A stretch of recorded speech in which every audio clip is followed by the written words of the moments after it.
by Hook or CROOK. A gritty Western thriller of corruption, revenge, and one man hunted by the law. Chapter 1.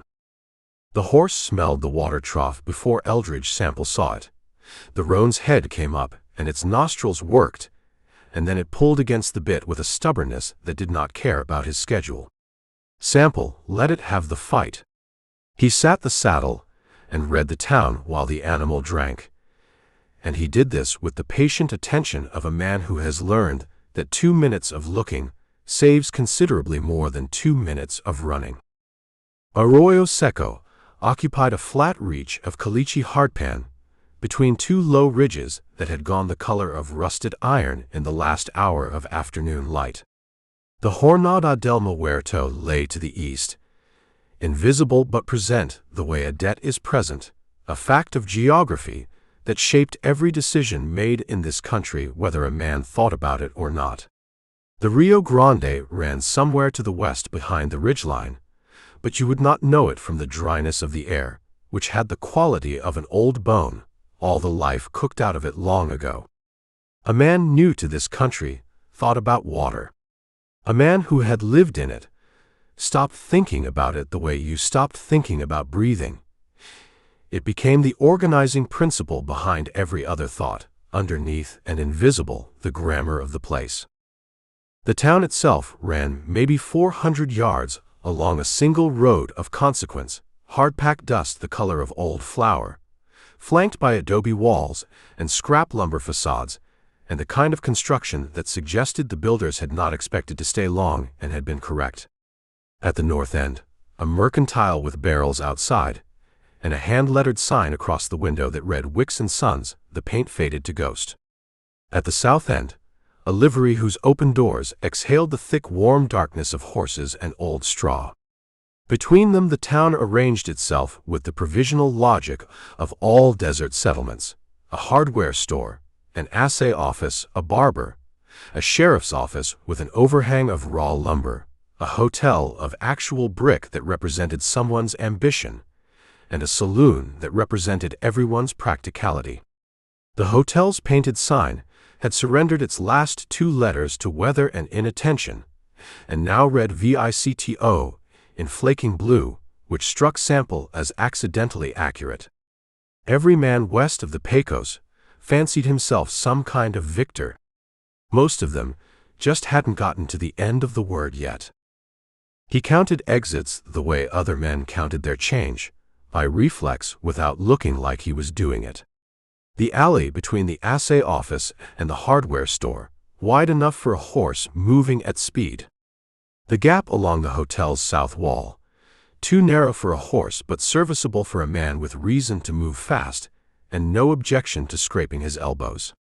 The deep shadow beneath the barber's exterior staircase, which ran up the outside of the building to a second-floor room and created a dark pocket at ground level that held nothing visible but could hold something invisible without announcement. The livery's rear doors, which would be open on the far side to catch any evening breeze. 3 horses on the street's western rail and 2 on the eastern. A dog in the center of the road, in the final negotiation with the heat, lying on its side with its tongue extended, past caring about anything. Sample rode around it, and tied the roan at the trough, and dropped down from the saddle and worked the stiffness out of his right knee with 3 slow bends that he would not have done where anyone could see him do them. He was 41 years old. He carried this fact the way the country carried the Jornada: present, organizing, not discussed. He straightened his coat and settled his hat and walked north toward the sheriff's office, not to pay a courtesy call on the local law. He held no badge, owed no deference to anyone wearing one, but because the board outside the sheriff's office was where the territory's paperwork lived. And paperwork was the beginning and end of his profession. A bondsman in Las Cruces named Wickfield had contracted him 3 weeks prior to locate a man called Ferris Cobb, who had jumped $120 surety on a theft charge out of Doña Ana County and had been reported by Wickfield's intelligence buying a mule in Arroyo Seco 9 days ago. $120 was not enough money to be proud of. It was enough money to cover 3 weeks of bad road and the particular expenses that accumulated when a man's work required him to be somewhere other than anywhere comfortable. And Sample had been having the kind of month that made $120 feel like principal. The board outside the sheriff's office held its usual inventory of regional misfortune. 2 cattle thieves operating out of Sierra County, described in the language of men who had written too many of these and lost interest in specificity. Medium height, dark hair, believed armed. A wife-beater wanted in Doña Ana County, whose poster had been out long enough that the sun had faded his drawn likeness to a pale suggestion of features, a ghost of guilt. A pair of men wanted for a road hold-up near Rincon, whose physical descriptions applied to a significant portion of the territory's male population, and whose faces in the woodcuts looked like the artist had been working from a description given by someone who hadn't actually looked. Sample read them all with the professional attention of a man who might need any one of them someday, indexing each face and charge and county against the catalog he kept in the organized filing system of his memory. And then his eye moved to the center of the board, to the paper tacked there with 4 nails instead of 2, and he stopped reading everything else. The paper was quality stock, heavier than the county used for its official bulletins, with a crispness at the edges that meant it was recent, printed within the last 2 or 3 weeks at most. The borders were printed sharp. The woodcut portrait occupied the upper third of the bill, and it was not skilled work. The jaw was too heavy, the nose compressed, the eyes set a fraction too close together, giving the face a vaguely brutish quality that did not precisely match the face Sample shaved every morning. But it held enough truth, the way a bad mirror holds enough truth, to produce a specific cold sensation in the center of his chest that he recognized as the feeling of the ground moving. He read it without expression. Eldridge Sample. Wanted for the murder of Judge Calvin Pruitt, Doña Ana County, New Mexico Territory. By order of the United States Marshal's Office, District of New Mexico, Santa Fe. Reward: $800, $800, paid for delivery, dead. $200, $200, paid for delivery, alive and unharmed, for the purposes of trial. He read it again from the top, the way a lawyer reads a contract the second time, looking for the specific language, the thing that told you what the document actually meant, as opposed to what it appeared to mean. 800 dead. 200 alive. He had set enough of these prices himself, in his years with the Marshal's office, before he'd had enough of institutional patience to understand the arithmetic. 800 dead meant the man who'd set the price did not want him arriving anywhere he could speak to anyone who mattered. 200 alive meant the price setter understood the appearance of the law required a nod toward due process, and had made the gesture as cheap as possible. The 4 nails, instead of 2, meant whoever had posted this particular copy wanted it to stay posted. He stood with his thumbs in his belt and looked at his own face on the board and let himself feel the specific quality of the situation before he did anything about it, because the men he had seen make bad decisions in bad situations were men who had moved before they finished feeling the shape of the problem. A man down the way swept his porch with the mechanical rhythm of someone doing a thing he had done too many times to require attention, and his broom stopped for one stroke and resumed. A woman crossed from the mercantile to the far side of the road with a basket over her arm, and her gaze went to the board and then to Sample's face, and she recalculated something about her pace without altering it visibly.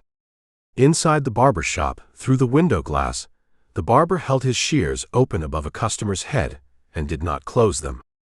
Sample pulled the poster from the board with a clean motion, 4 nails and all, folding the paper twice along precise lines into a rectangle the size of a letter and putting it in the inside pocket of his coat. He did this without hurry because hurry was a signal, and signals in a town this size traveled at the speed of eyeballs. Judge Calvin Prout. He walked south and turned the name in his mind the way you turn a stone to find its underside. Prout had run the Doña Ana courthouse for 11 years, a wide-shouldered man who had gone to fat in his 60s and wore the fat with the confidence of a man accustomed to being the largest presence in any room he entered. Sample had testified in Prout's court twice on bond recovery proceedings and had watched him work. The theatrical deliberation, the performance of weighing, the verdicts that landed where they had clearly been heading since before the proceedings began. He was not unusual among territorial judges. He was the type the territory produced in reliable quantities. A man of legal education and flexible application, who understood the law well enough to know exactly where its edges were and how close to them he could operate without crossing. Prout had enemies the way a territorial judge accumulates them, through the specific injury of rulings, through the slow grinding of decisions that favored one party's interests over another's, through the patient machinery of a man who understood that the bench was a position of long-term leverage. Plenty of men had reasons to want Prout dead. The interesting question, the one Sample couldn't leave alone, was which of them had the capital and the organization to construct something like this. Because this was not the work of a man with a grudge and a gun. This was the work of a man with a plan. You did not commission quality printing stock. You did not post bills with 4 nails in towns 60 miles from the scene of the crime. You did not set a price differential that specific without having thought it through from the beginning. Someone had decided that Prout needed to die, and that the death needed a name attached to it, and had selected Sample's name with the care of a man selecting a tool for a specific job. His name had been selected because it carried weight, because it was credible, because a former U.S. Marshal turned bounty hunter with a documented history of violence and a professional connection to the courthouse in Doña Ana County made a more convincing killer than some anonymous drifter. Whoever had planned this had understood that the accusation needed to be believable and had put thought into making it so. That was the part that worked on him. The thought behind it. He had been in Laredo when Prout was killed. He knew this the way he knew the contents of his saddlebag, specifically by inventory. He had the receipt from the Laredo hotel, 3 nights paid in advance. He had the livery chit. He had eaten at the Cattleman's Exchange on the 2nd evening, and the receipt bore the countersignature of a bondsman named Arsino, who had been sitting at the next table and had gotten into a conversation about a skip they both had an interest in locating. Paper was only as strong as the man behind it. A man named Arsino in Laredo could be persuaded, pressured, or simply bought, and the distance between Laredo and Doña Ana County was not long enough to make his testimony inconvenient for someone with money and motive. These were not comforting thoughts. He filed them anyway. The saloon occupied the 2nd building from the livery, a low adobe structure with a brush ramada out front that provided theoretical shade, and a post rail that held 3 horses in various states of patience. Sample pushed through the batwing doors and gave himself a moment in the relative cool of the interior while his eyes adjusted from the white-hot burn of the late sun to the amber dimness of oil lamps not yet lit against the coming evening. The place smelled of spilled beer and sawdust and the specific human warmth of men who spent their days outdoors and came inside only to drink, the accumulated sweat of work and heat baked into the walls over years until it had become part of the atmosphere, like humidity in a wetter country. He moved to the far end of the bar and put his back to the wall before he did anything else.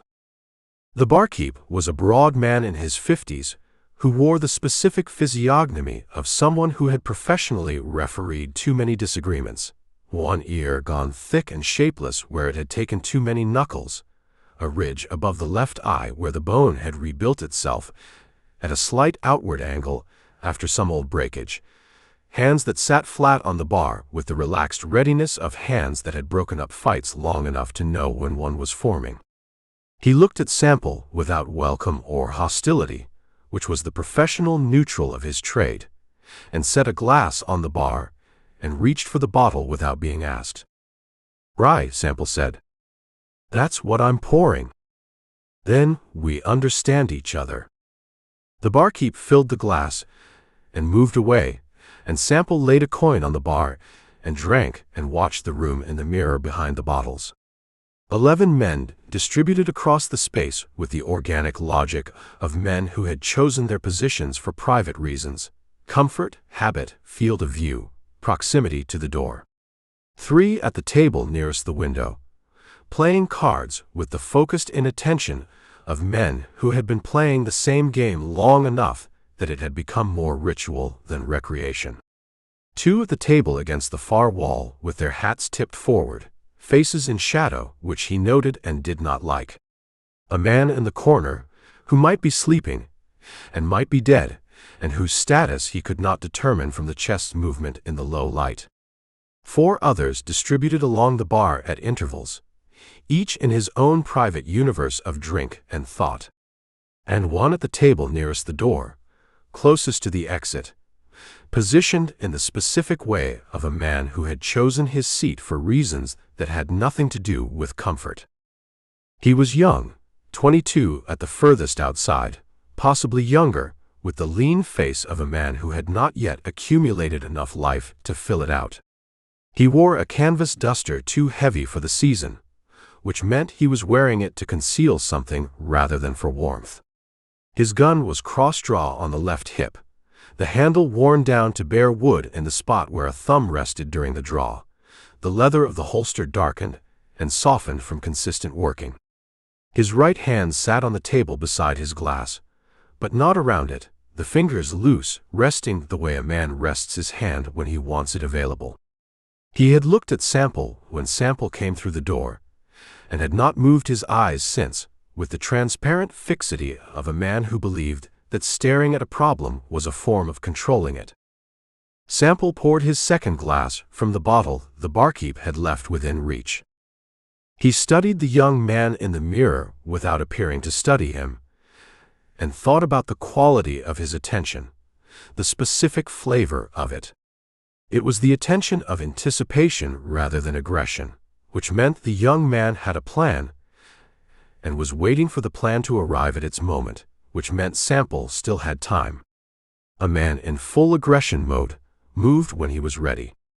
A man waiting for his moment waited, and the waiting was visible in a particular set of the shoulders, a particular quality of stillness that was not the stillness of relaxation.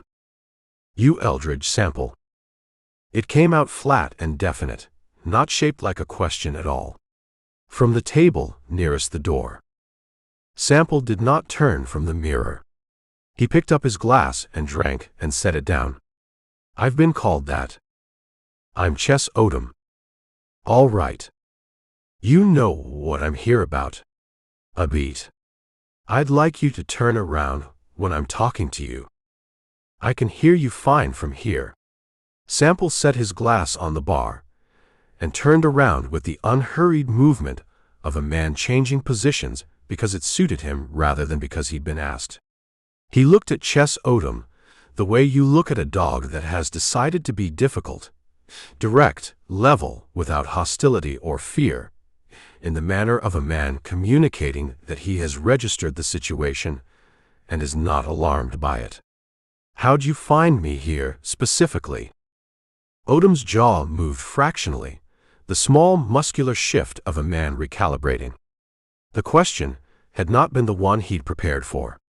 "Had a tip. Man in Las Cruces said you had business in Arroyo Seco. Said you'd be riding in today or tomorrow. This man have a name? Man had cash money. That's enough name for me. How much? That's between me and him. More than 50, less than the poster price. Sample watched Odum's face and saw that land.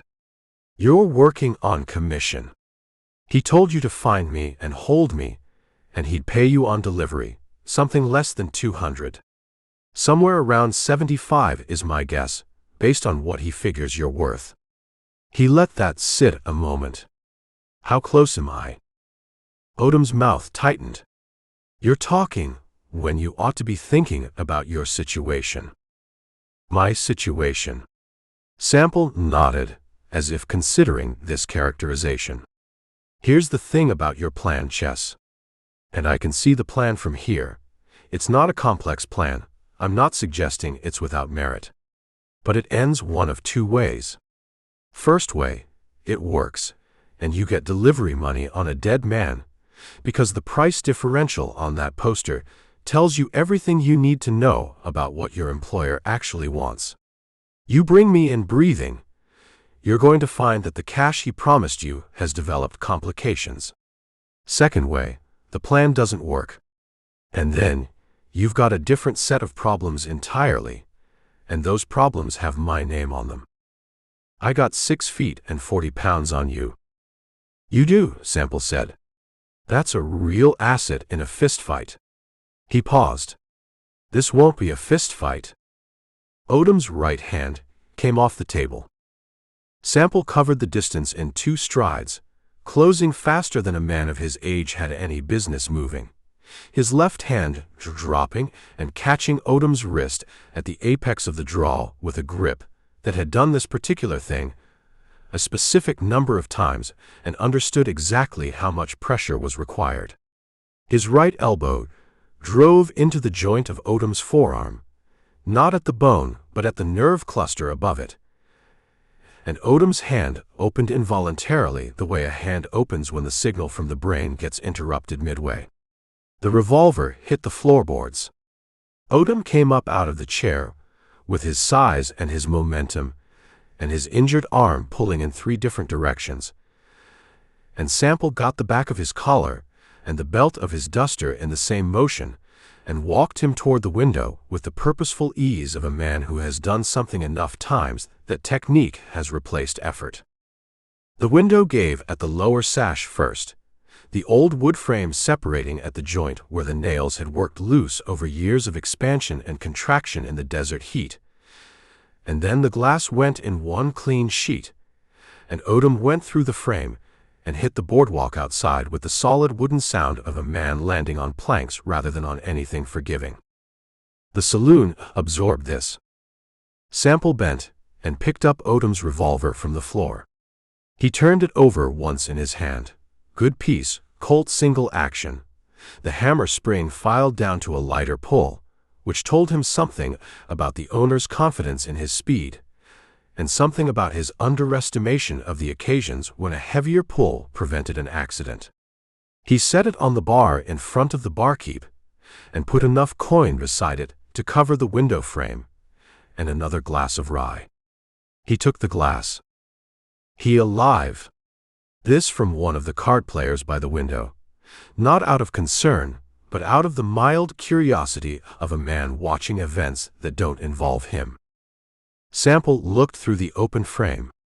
Odum sat on the boardwalk, with his back against the exterior wall of the saloon, and his legs extended into the road dust, and his right arm held across his chest, and his face the color of old candle tallow. His eyes were open. His expression was the expression of a man revising a number of previous assumptions. For now, Sample said.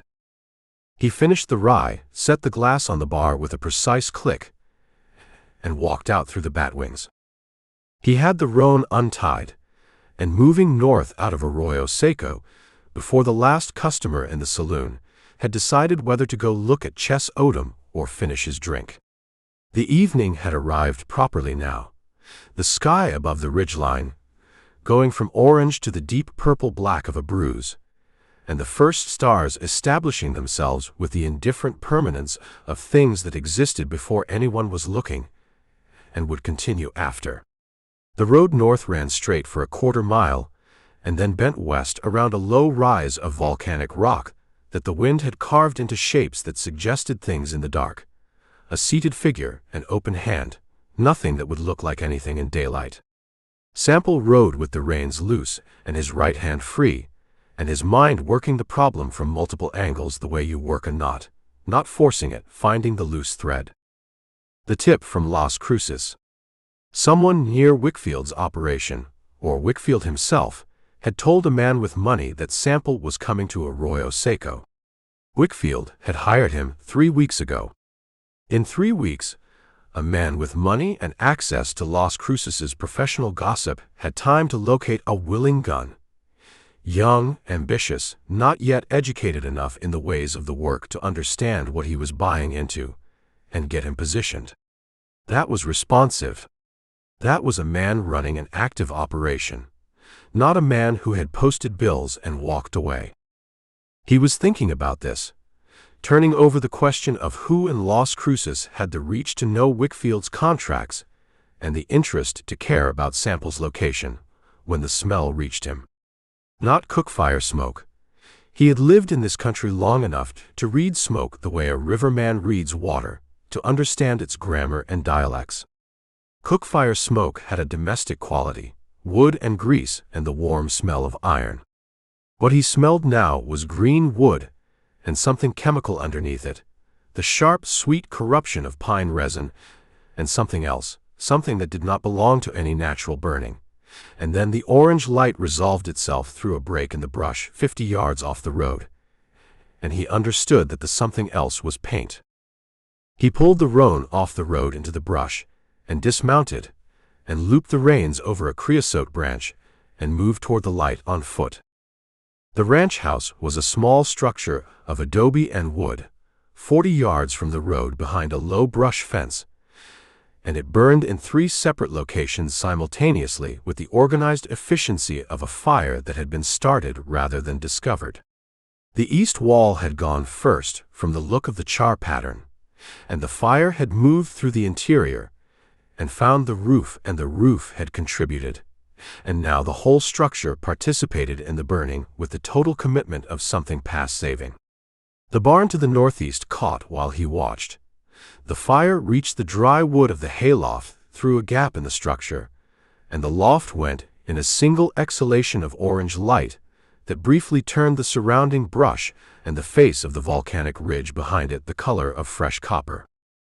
He stayed back 30 yards from the house, where the heat became a physical presence rather than a directional warmth, and circled wide to the windward side.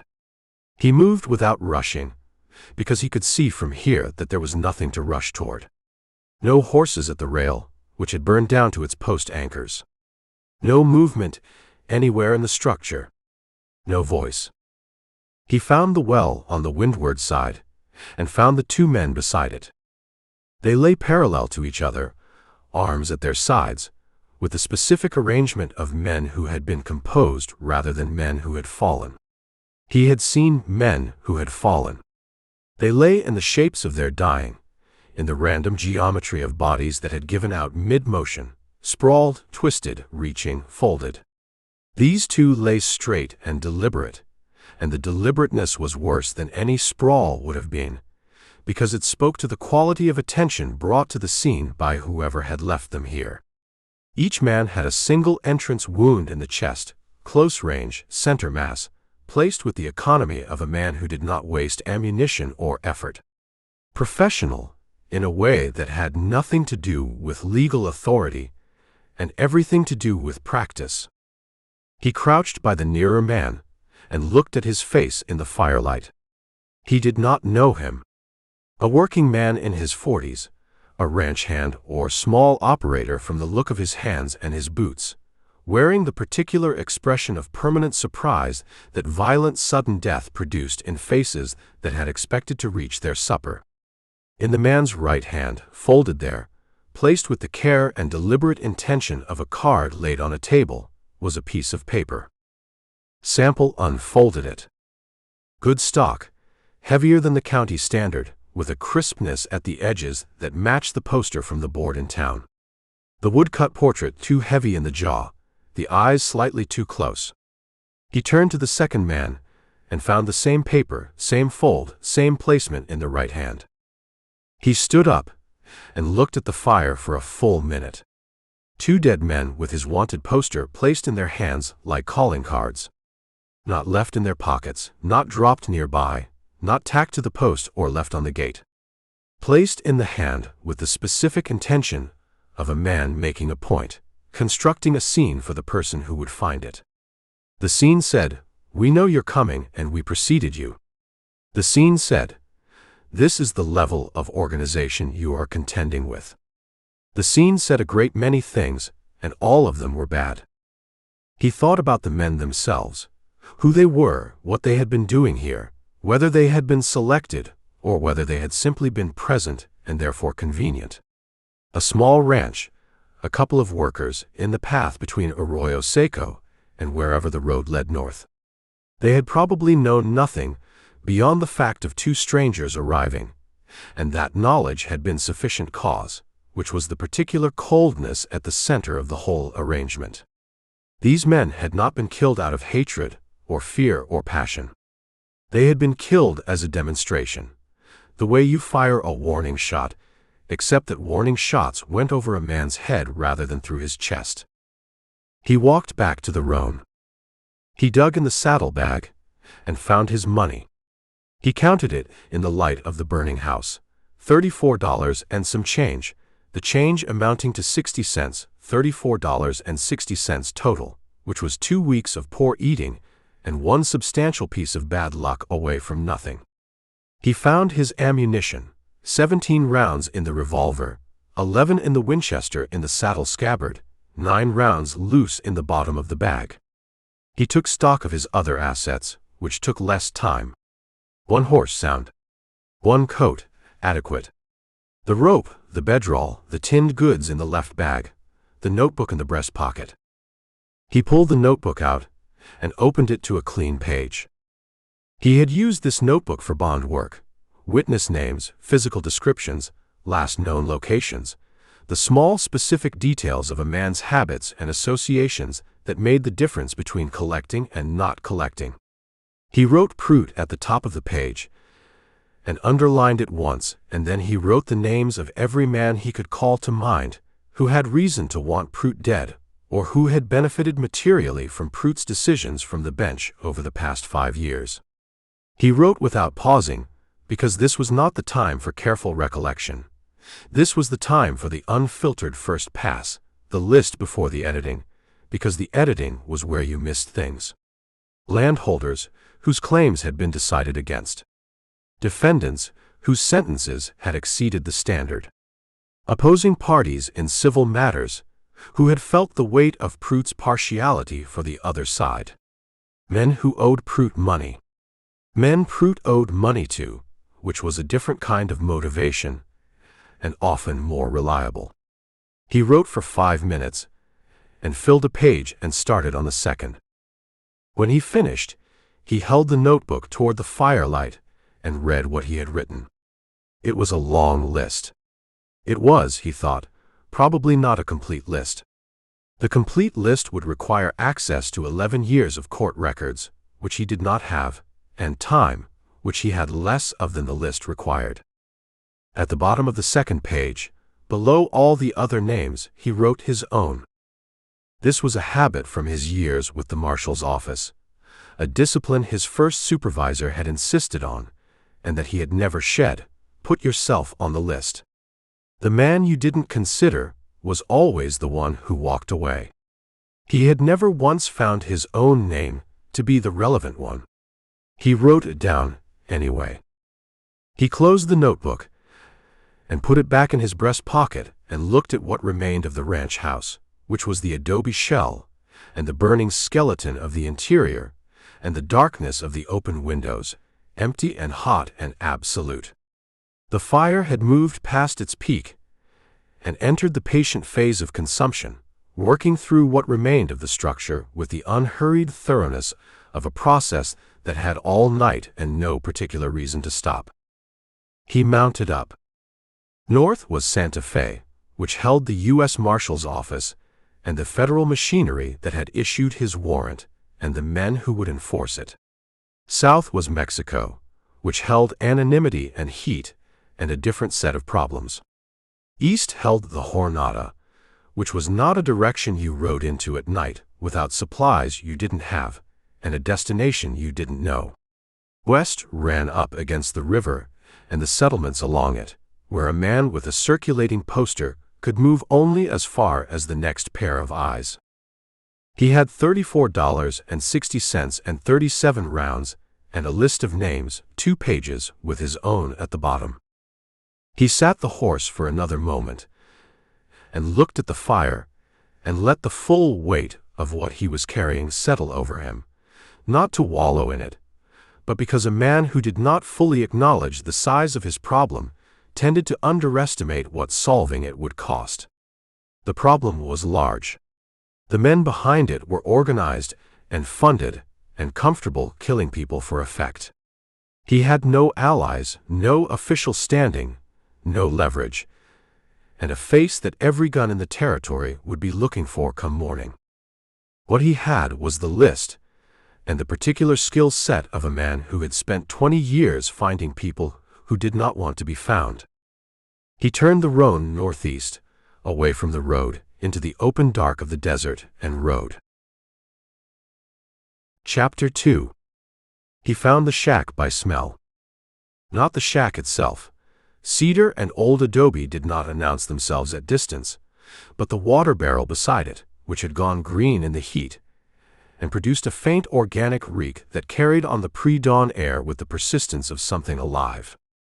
Sample had been moving northeast through the open desert for 4 hours, no road, steering by stars and the occasional landmark he'd fixed in memory from earlier riding through this country, and his water was down to less than a canteen.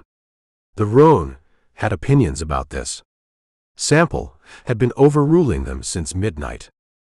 The shack sat in a shallow depression between 2 rises of volcanic rock, invisible from the road a mile to the west, and probably invisible from the air if any bird had reason to look. Whoever had built it had not built it to be found. A single room of stacked adobe with a wood-frame door that had warped in its opening and would require lifting to close. A brush lean-to on the south side, sheltering a woodpile of mesquite and dried ocotillo. The water barrel under a canvas stretched between 2 posts, the canvas sagging with collected dew, in a way that suggested this system had been in place long enough for someone to have refined it. A cold fire ring of river stones, the ash in it old enough to have gone gray-white and hard. No horses. No light. He sat the horse at the edge of the depression for 3 full minutes and listened to the dark. The desert at 4 in the morning produced its own sounds, the distant complaint of a coyote working some private sorrow, the dry whisper of a nighthawk in the brush to his left, the particular silence of the open ground between things which was not absence but presence of a different order, the sound of space. Nothing human moved. Nothing human breathed. He rode down into the depression and tied the roan to the lean-to post and pulled the saddle and let the horse at the water barrel with a hand on its neck to slow it down, and then he went inside. He slept 3 hours on the dirt floor with his back against the wall nearest the door, the revolver in his hand.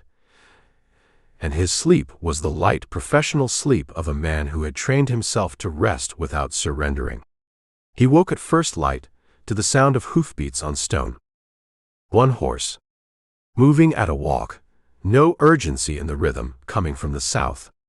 He was on his feet and to the side of the door frame before the sound had fully resolved, the revolver up, his body against the adobe wall where a man shooting through the door frame would miss him by 4 inches. He breathed.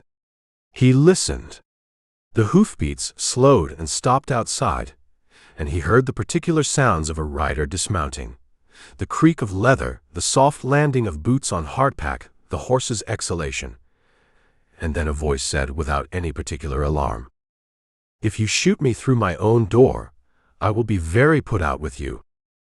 It was a woman's voice, low, with the flat declarative quality of someone who had stopped inflecting their statements as questions some years back and had not missed the habit. Sample did not lower the revolver. He said, "Whose door?" "Mine. The man who built it sold it to me 4 years ago for $11 and a mule," which tells you what he thought of the mule. A pause. "I'm going to come in now. I've been riding since before first light, and I need water, and I'd like to do that without getting shot." "Come slow." "I come every way slow. I'm 34 years old, and I've been in the saddle since 3 in the morning." The door swung inward with the grinding protest of the warped frame, and the woman came through it sideways, one hand up and open in the universal gesture, the other holding the reins of a blue roan she'd tied to the outside post. She was medium height, angular in the way of women who worked outdoors, with dark hair pulled back under a flat-crowned hat, and a face that had been exposed to the sun long enough that it had arrived at a permanent quality of weathering that had nothing to do with age and everything to do with geography. She wore a canvas riding skirt and a plain cotton shirt and boots that had been resoled at least twice. She carried no visible gun, which either meant she had none or meant she was better at concealment than most men he'd met. She looked at him. She looked at the revolver. She looked at him again, and something in her face changed, not surprise exactly, but the specific expression of a person opening a door they had not expected and finding behind it a thing they recognized. "Put that down," she said. "Or don't. But I'm getting water either way." He lowered the gun. Not because she told him to, but because the decision he'd made about her in the preceding 30 seconds did not include a threat that required a revolver. He watched her move to the water barrel in the corner. There was a second inside, he saw, smaller, covered with a board, and dip a cup and drink and dip it again. And he read her the way he read everything. The specific economy of her movements, the absence of theater, the way she had come through the door with her hand up, not in fear, but in the practical acknowledgement that the gesture was efficient and saved time. She was not performing anything. She finished the second cup and turned and looked at him with the direct assessment of someone taking an inventory. "Eldridge Sample," she said. "You know me. I know your face from a piece of paper that's been nailed to every post between here and Las Cruces." She set the cup on the barrel's edge. "And I knew your face before that." He waited. "My name is Nora Vane." She watched his face for the name to land. "My brother was Cale Vane. You brought him into the Mesilla courthouse 4 years ago on a theft charge in Irons, 2 days' ride in August." Her voice carried the information without emphasis, the way a ledger carries numbers. Present, factual, not requiring additional weight because the weight was inherent. "He died in the territorial prison at Santa Fe 18 months into a 3-year sentence. Lung complaint, they told me. They told me this in a letter that arrived 6 weeks after he was in the ground." Sample said nothing. He stood with the revolver at his side and looked at her and did not look away. "You have any idea what I could get for you right now," she said, "if I rode to the nearest town and said where you were?" $800. $800. She repeated it without inflection. "That's more than I've seen in 2 years of trading and hauling. That's what my brother's life is worth to the territory, apparently. Someone puts your face on a poster, and if I turn you in I get $800 and the particular satisfaction of watching the man who killed my brother get what he's owed." "I didn't kill your brother," Sample said. "You put him in that prison. He stole 6 horses from a man named Dressler in Doña Ana County. The evidence was sufficient for a conviction. I had a warrant, and I served it. He paused. I don't know what else you want me to say. I want you to say you were wrong. I can't say that. He was guilty of the charge. The silence between them had a texture to it. She looked at him with the steady look of someone who had expected this answer and had not wanted it any less for the expectation. Then she turned and pulled the board off the inner barrel and set it against the wall. You didn't kill Judge Prout either, she said. It came out flat, not a question. No. Tell me why I should believe that. Because the price on that poster is 800 dead and 200 alive, he said. And if I'd killed Prout, I'd have had reasons, and I'd have ridden for Mexico, and you'd never have heard my name again. I wouldn't be in a claim shack outside Tularosa with $34 and no plan, waiting to get shot. She considered this. That's a thin argument. It's the argument I have. Where were you when he was killed? Laredo. 3 witnesses and a hotel receipt. Witnesses can be bought. These ones would be expensive, he said. And buying them is work. And work takes time, and whoever built this particular frame didn't have much of it. Prout's been dead less than 3 weeks. He watched her face. You already knew that. I knew it when it happened. She moved to the door frame and looked out at the early light coming over the eastern ridge, the sky going from gray to the pale yellow of old ivory.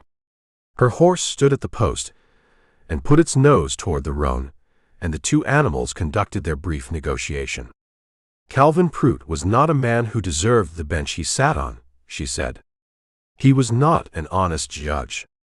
He was a man who used the law the way a card sharp uses a deck, with complete technical proficiency and no integrity whatsoever. She turned back. My brother's case is one example among many. Prout owed Cale money, a documented loan for a mining stake. When you brought Cale in, Prout's clerk seized the loan note from his belongings as part of the court's administrative process, and it was never returned. Cale couldn't pay his own legal defense because the note was gone. The conviction was straightforward after that. She paused. I kept a copy. Something shifted in the room's quality. Sample looked at her. What kind of copy? The kind you make when your brother goes to meet a judge who owes him money, and you have the sense to know that the meeting is unlikely to go well. She pulled a canvas satchel from behind the water barrel. She'd stored it here, he understood. This was one of her regular stops, and opened it and took out a piece of folded paper that had been folded and unfolded enough times to show the crease lines as white threads. She held it out. The original loan note in Cale's hand, witnessed and dated. $17 at 4%, issued 14 months before his arrest. Prout's name on it as debtor, plain as anything. She refolded it before he could take it. The witness signature at the bottom is a man named Reuben Kalk. I don't know the name. You wouldn't. He was a notary out of Las Cruces, small operation, did courthouse work and land transactions. He witnessed a number of documents for Prout over the years, legitimate and otherwise. She put the paper back in the satchel. Kalk is dead. Hanged, officially by his own hand 8 months ago. 3 weeks before Prout was shot. Sample sat down on the floor against the wall. Not from weakness, from the specific need to be still while he thought. He looked at the dirt between his boots and ran the sequence. Kalk dead in November. Prout dead in late February. And in between, someone moving through the evidence chain like a man clearing a field, removing the connected points one at a time. Kalk first, because Kalk's testimony about the documents he'd witnessed could connect Prout to the land transactions, whatever those were. Then Prout, because Prout had become a liability, or because the work Prout had been doing was finished. And then the poster, him, because someone needed the death attributed to a name, and his name had the specific value of credibility. Who else knew about the loan note? He said. Cale. Me. Calk, who's dead? Prout, who's dead? She paused. And whoever Prout told, or whoever found it in his papers. What was the land situation? You said Prout used the law as a card sharp uses a deck. What specifically was he doing? She sat down on the woodpile opposite him, the satchel across her knees. Outside, the morning had arrived with the abrupt completeness of desert mornings, the light going from suggestion to full presence without the gradual warm-up of wetter climates. The temperature would not stay tolerable long. Prout had been voiding homestead claims, she said. Procedural grounds, filing errors, survey discrepancies, administrative failures that may or may not have been real, and in some cases were certainly manufactured. He'd been doing it for at least 4 years, across 3 counties.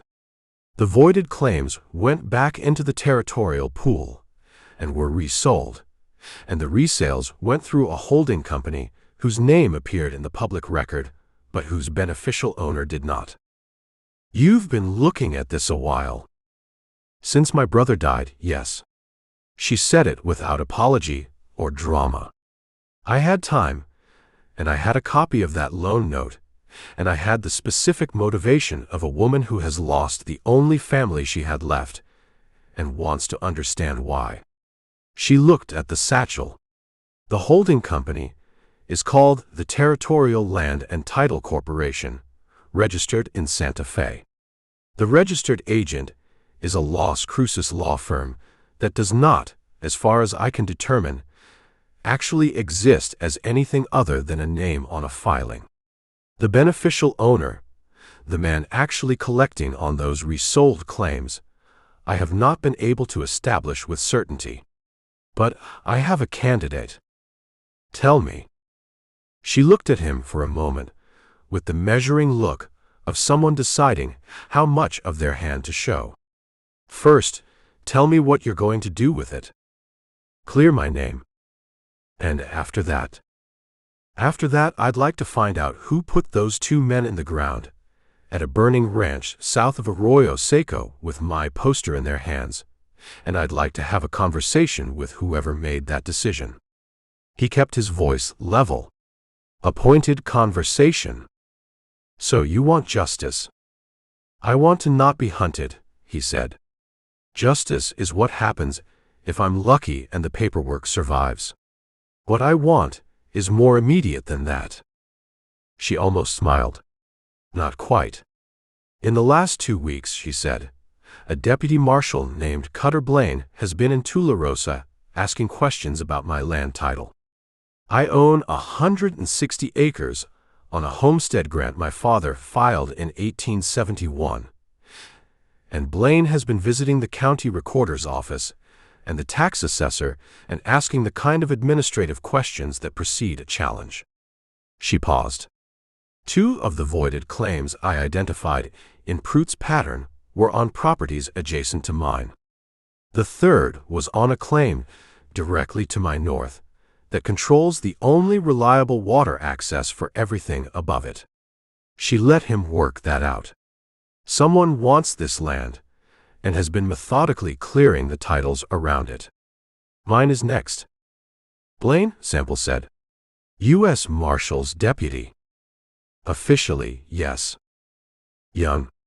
Smooth. Younger than his rank should allow. Something moved in her face. You know him. I know the type. I was the type, 20 years ago, before I understood what the type cost. He looked at the door. The morning outside had gone fully bright, and the heat had begun its patient daily project of making everything worse. A deputy marshal running land title inquiries for a private interest is either being paid to do it or being leveraged to do it. Either way, he's not operating on his own initiative. He's a tool in someone's hand, and the hand is whoever wants your land and the land around it. The Continental Southern Railroad, she said. That's my candidate for the beneficial owner. They've been surveying for a southern route through the territory for 3 years. The route that makes geographic sense runs through this valley, which means it runs through the properties Prout was clearing. She pulled a folded survey map from the satchel, hand-drawn with annotations in 2 different inks, the kind of document that took months of patient accumulation. She spread it on the floor between them. The cleared properties form a corridor. Not a random pattern, a line. From the Rio Grande crossing at Rincon northeast, through the valley, and up through the pass in the Fra Cristobal range. She put her finger on a point on the map. My land sits here, right in the middle of the corridor. Sample looked at the map for a long time. The line was clear once you saw it, the kind of thing that was invisible until someone showed you the shape and then impossible to unsee.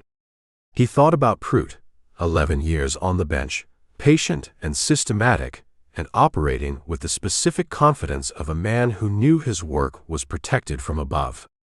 He thought about CROOK, dead in November, and the timing of it, 3 weeks before Prout, which meant someone had decided CROOK was a loose end before Prout himself had become a problem, which meant the decision to clean the whole arrangement had been made in stages, methodically, by a mind that planned in sequences rather than reactions.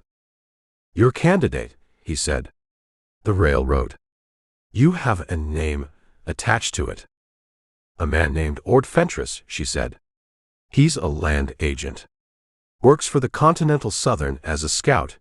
He locates properties along projected routes, assesses acquisition costs, negotiates where he can, and engineers alternatives where he can't. He's been in the territory for 2 years. He doesn't do his own violence. He's not that kind of man, but he has access to men who do. She folded the map. Fentress and Blaine have been seen together in Las Cruces on at least 3 occasions. And behind Fentress, the railroad has lawyers and money, and a territorial assembly that's been receptive to its interests. She met his eyes. One assemblyman in particular has been the primary advocate for the Continental Southern's right-of-way legislation for the past 2 years. A man named Thaddeus Galt. Formerly a territorial prosecutor, he tried several cases in Prout's court and lost them all, which is notable because men who tried cases in Prout's court and lost them were usually men who hadn't paid properly for a win. She paused. Galt and Prout were enemies of long standing. The kind of enemies who understand each other's methods so completely that they're actually the same kind of man wearing different hats. Sample turned that over. Galt. The name pulled at something in the back of his memory, a thread he couldn't quite find the end of. He had testified before Prout twice, but he chased this down, appeared as a witness in a prosecution hearing years ago, early in his time with the Marshal's office. A case that had hinged on the credibility of a bond recovery action he'd conducted, and the prosecuting attorney had gone after his methods with a specific personal energy that exceeded professional adversarialism. He had lost the case. The prosecutor had used the word disreputable 3 times in his closing argument while looking directly at Sample. He had walked out of the courthouse with his warrant validated, and the conviction standing, and the prosecutor's face fixed in his memory with the clarity of things witnessed under pressure. He had not, until this moment, been able to put a name to the face. Thaddeus Galt, he said. Tall man. Left-handed. Dresses better than the money explains. Norah looked at him. You know him. I knew his face. I know his name now. He stood up and moved to the door and looked out at the morning, at the hard white light on the volcanic rock and the purple shadow still pooled in the lee of the far rise. The roan stood at the post with the patient resignation of an animal that had made its peace with uncertainty. Galt needed Prout's work finished, but didn't want to pay Prout's ongoing fee. Prut had been operating as a contractor, doing the legal machinery of voiding claims and clearing titles, and at some point the contract became more expensive than the value of the work. Or Prut got greedy. Or Prut knew enough to become a liability once the railroad deal moved toward closing. He turned back.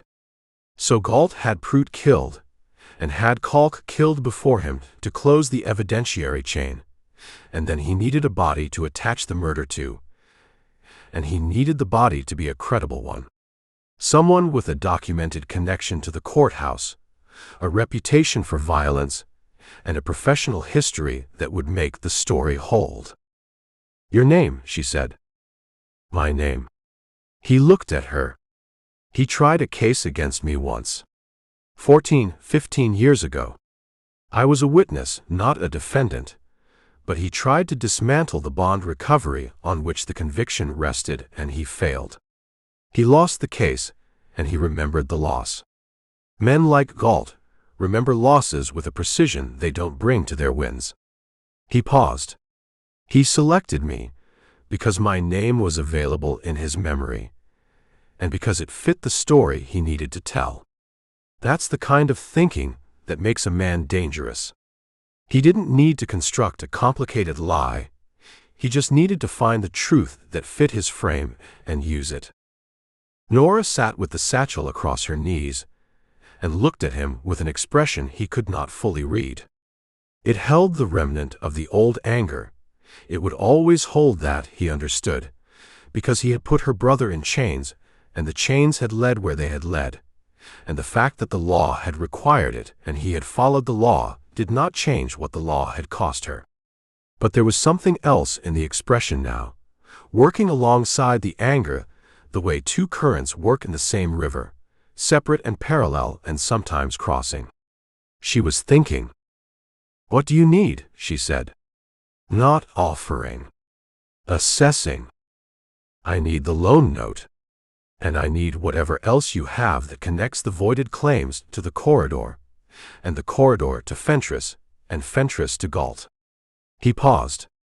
"And I need to find Prut's personal ledger, if it still exists, because a man running that kind of operation kept records. He kept them because he needed leverage over the people he was working with, and leverage requires documentation." He looked at her directly. "The ledger would be the thing that hangs Galt, if Galt has it or if someone does." "Why would Galt keep it?" "Because men like Galt can't throw anything away. They accumulate evidence against other people, the way they accumulate money. Compulsively, because the accumulation is the point, because the security of having it outweighs the risk of being found with it." He paused.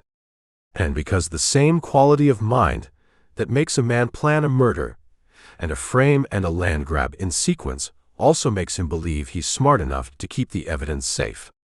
Galt is a man who has spent his career making other men's information work against them. He would not give up that habit for a single transaction, no matter how large." She was quiet for a moment. Outside, one of the horses moved against its post, and the post gave a low wooden complaint and settled. "I'll show you what I have," she said. "I'm not agreeing to anything beyond that. I'll show you what I have, and you can tell me if it's useful, and we'll go from there. That's all I'm asking." "No, it isn't," she said. "But it's all I'm agreeing to."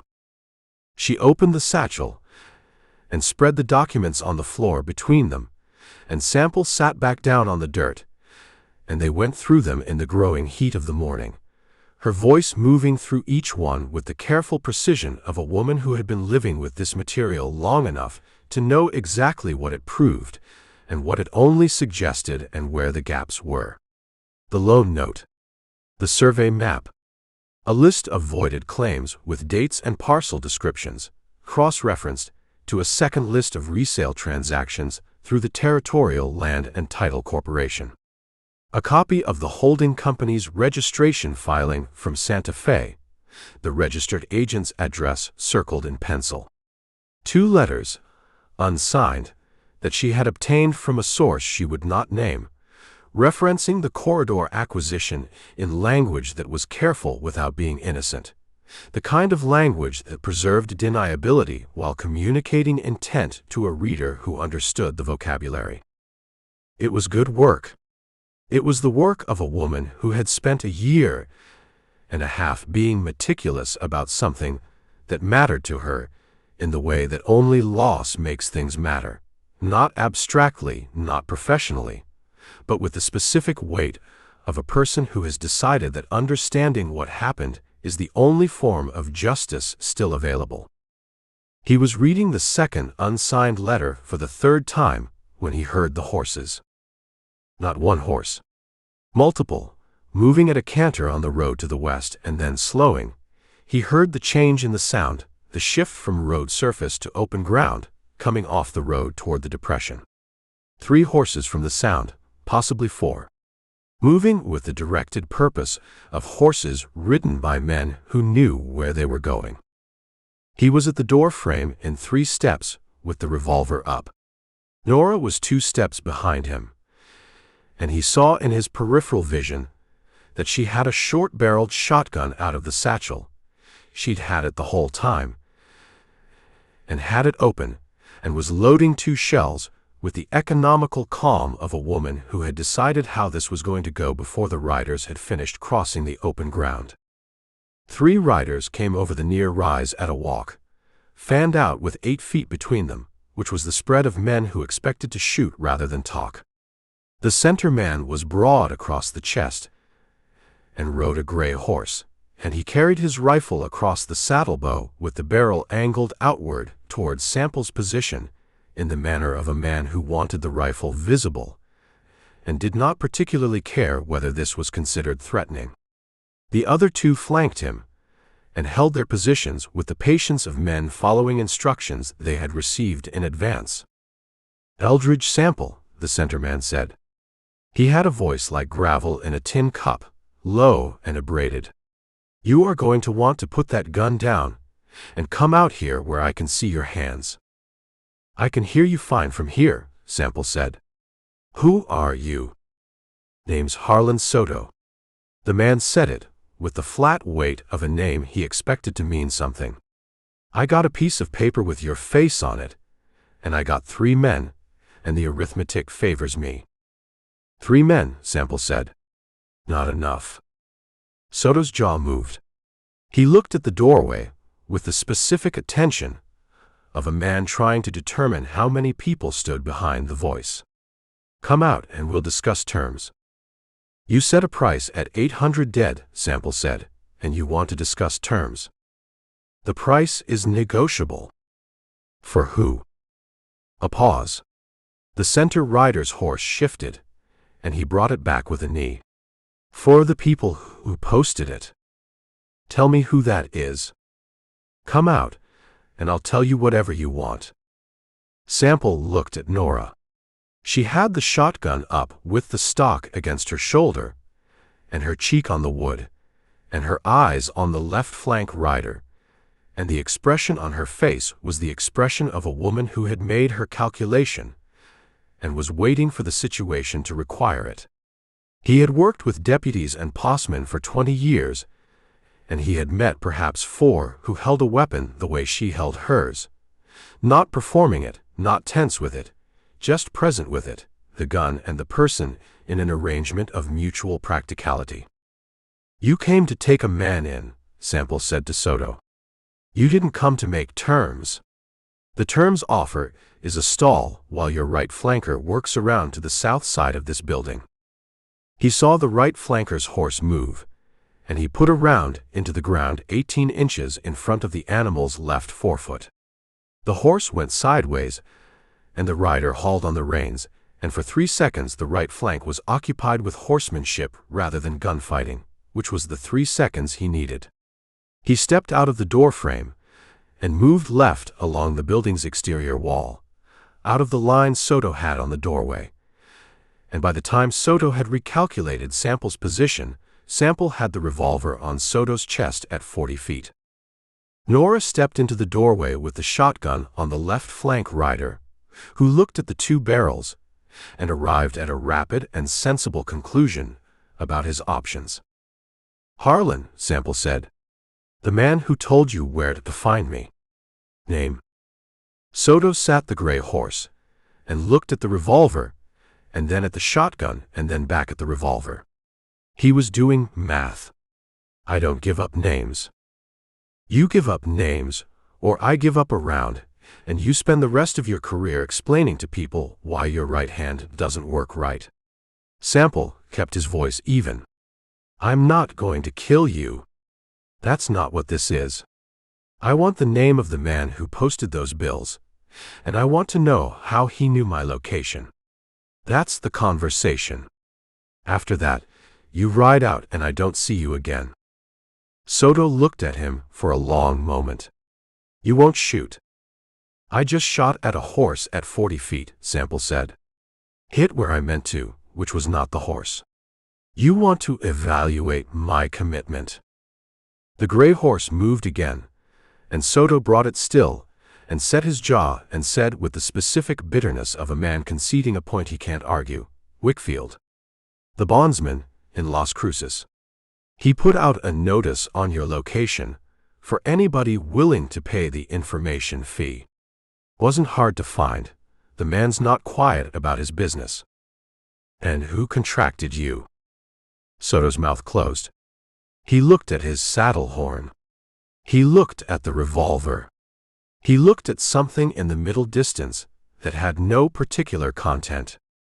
"I take work from a broker," he said. "I don't meet the clients."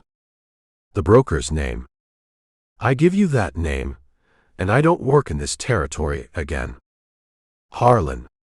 Sample lowered the revolver 2 degrees, angled toward Soto's thigh rather than his chest. "I've been patient, and I've been civil, and you've been cooperative up to a point.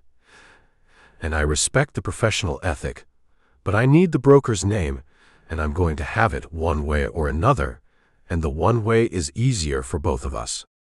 Soto breathed through his nose. The left flank rider, still with both barrels of Nora's shotgun pointed at his sternum, had achieved a quality of absolute stillness that suggested he was not currently in disagreement with Sample's position. The right flank rider had gotten his horse back under control and sat at a cautious distance and appeared to be reconsidering whether the commission had been worth the morning. "Man called Devers," Soto said. "Works out of El Paso. Runs contracts for people who don't want to put their names on paper." He looked up. "That's all I have. Devers doesn't share his client list." "How'd you get the contract?" "Wire to El Paso. Devers wired back my cut and the location." "How long ago?" 4 days. Sample stood with the revolver on Soto and thought about that. 4 days ago, he had been in Las Cruces meeting with Wickfield about the Ferris Cobb bond. Someone had known he was in Las Cruces 4 days ago and had moved fast. Devers in El Paso was a middleman. The original client had money and reach and the specific efficiency of a man who had planned this in advance and was executing against a timeline. The poster had been printed before Sample left Las Cruces. The distribution had been organized before. This was not a reactive operation. He had been targeted before the poster went up, and the poster had gone up the moment his location became available. And the first gun had appeared in Arroyo Seco within 24 hours of his arrival. The whole apparatus had been waiting, pre-positioned, for him to show up somewhere and be identified. "Ride out," he said to Soto. "All 3 of you. North, not south. If I see any of you again today, I'll reconsider the civil approach." Soto held his look for a moment. Not defiance, just the professional acknowledgement of a man recording the specifics of a loss for future reference. And then he turned the gray horse, and the 3 of them rode north over the rise without looking back. Sample watched them until the sound of the hoofbeats faded to nothing. Beside him, Norah lowered the shotgun and cracked it open and removed the shells and replaced them in her coat pocket with the deliberate care of a woman who did not waste ammunition or gestures. "Devers in El Paso," she said. "Middleman. Doesn't get us to Galt directly." He turned back toward the shack. The morning had committed fully to heat now, the sun clearing the eastern ridge and driving the last shadows out of the depression. He could feel the back of his neck beginning to burn. But it tells us the operation is funded and organized with a supply chain that goes at least to El Paso, and whoever is running it was ready to move the moment my location surfaced. "Wickfield," she said. "Your bondsman." Either Wickfield himself or someone with access to Wickfield's contracts. He thought about this. Wickfield was a small operator with a large mouth, the type who conducted business in public places because he enjoyed being seen conducting business, which made him easy to use and easy to monitor. Someone with the right professional connections in Las Cruces could have been watching Wickfield's contracts for months. It's not Wickfield's scheme. He doesn't have the capital or the vision. But someone near him has been using him as an early warning system, and Wickfield probably doesn't know it. She stood at the door of the shack with the shotgun in the crook of her arm, and looked at him with the expression he was beginning to understand was her default. Not warmth, not hostility, but the specific quality of attention a person brought to a problem they were deciding whether to take on. "They know about this place now," she said. "Soto didn't know the location when he arrived. He was working off the road looking. But he found it. Which means the next set of men will find it faster, because Soto will tell them where it is. We need to move." "We," she said. Not a question. Noting the word. "You have the documents." "I have," he paused. "Experience in the specific kind of situation we're heading toward." "I have a shotgun and a horse, and 4 years of research," she said. "What exactly do I need you for?" "You need me because the men who come next won't stop at terms," he said. Soto was a contractor. He took the work for money, and he had a contractor's pragmatism about when a job stops making sense. The men who come after Soto are going to be men who have been told that the documents you're carrying need to disappear along with you, and those men are going to be paid enough that pragmatism won't enter into it. He looked at her steadily. "And you need me because the one person in the territory with a stronger reason than yours to see Galt in a federal courtroom is standing in front of you." She looked at him for a long time. The horses moved at the post. Somewhere above the eastern ridge, a hawk worked a thermal, and its shadow crossed the ground between them and moved on. "We're not friends," she said. "I know that. I'm not forgiving you for Kale. I'm not asking for that." "Then what are you asking for?" "An arrangement," he said. "Business.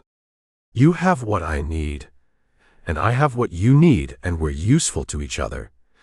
And usefulness is a more reliable basis than friendship anyway." He picked up the roan's saddle from where he'd left it against the lean-to-post and slung it over the horse's back and began cinching. "I'd like to be in Las Cruces before dark. I know a printer there who can tell me where that poster stock was purchased, and if we know where the stock was purchased, we know the size of the operation, and we start putting a name behind Devers." She was quiet for the time it took him to finish with the saddle. He heard her gathering the documents back into the satchel, the sound of paper and the clasp of canvas, and then her boots on the hardpack moving to her own horse. "Las Cruces," she said. "All right." She did not say anything else. She mounted and turned her horse south toward the road, not waiting for him, and not looking back to see if he followed, and he pulled the cinch tight and checked his rifle in the scabbard and swung up and put the roan after her into the flat white morning heat, the shack behind them already returning to its original quality of abandonment, as if no one had ever been there at all. Chapter 3. They rode into Las Cruces from the east, coming off the Organ Mountain Road through the late afternoon heat shimmer, and they rode in separately by a quarter mile. Norah first, Sample behind, nothing between them visible to a watcher at the edge of town that would suggest they were anything other than two strangers who happened to be traveling the same road at the same time toward the same destination, which described half the population of the territory on any given afternoon. This had been Sample's suggestion. Norah had not argued with it, which he took as evidence of a practical intelligence rather than agreement with his judgment, a distinction she had made clear 3 miles back when she rode up alongside him long enough to say, "I know how to enter a town," and then dropped back to her distance without waiting for his response. He had filed this away with the other things he was learning about her, which were accumulating with the rapid specificity of things learned under pressure.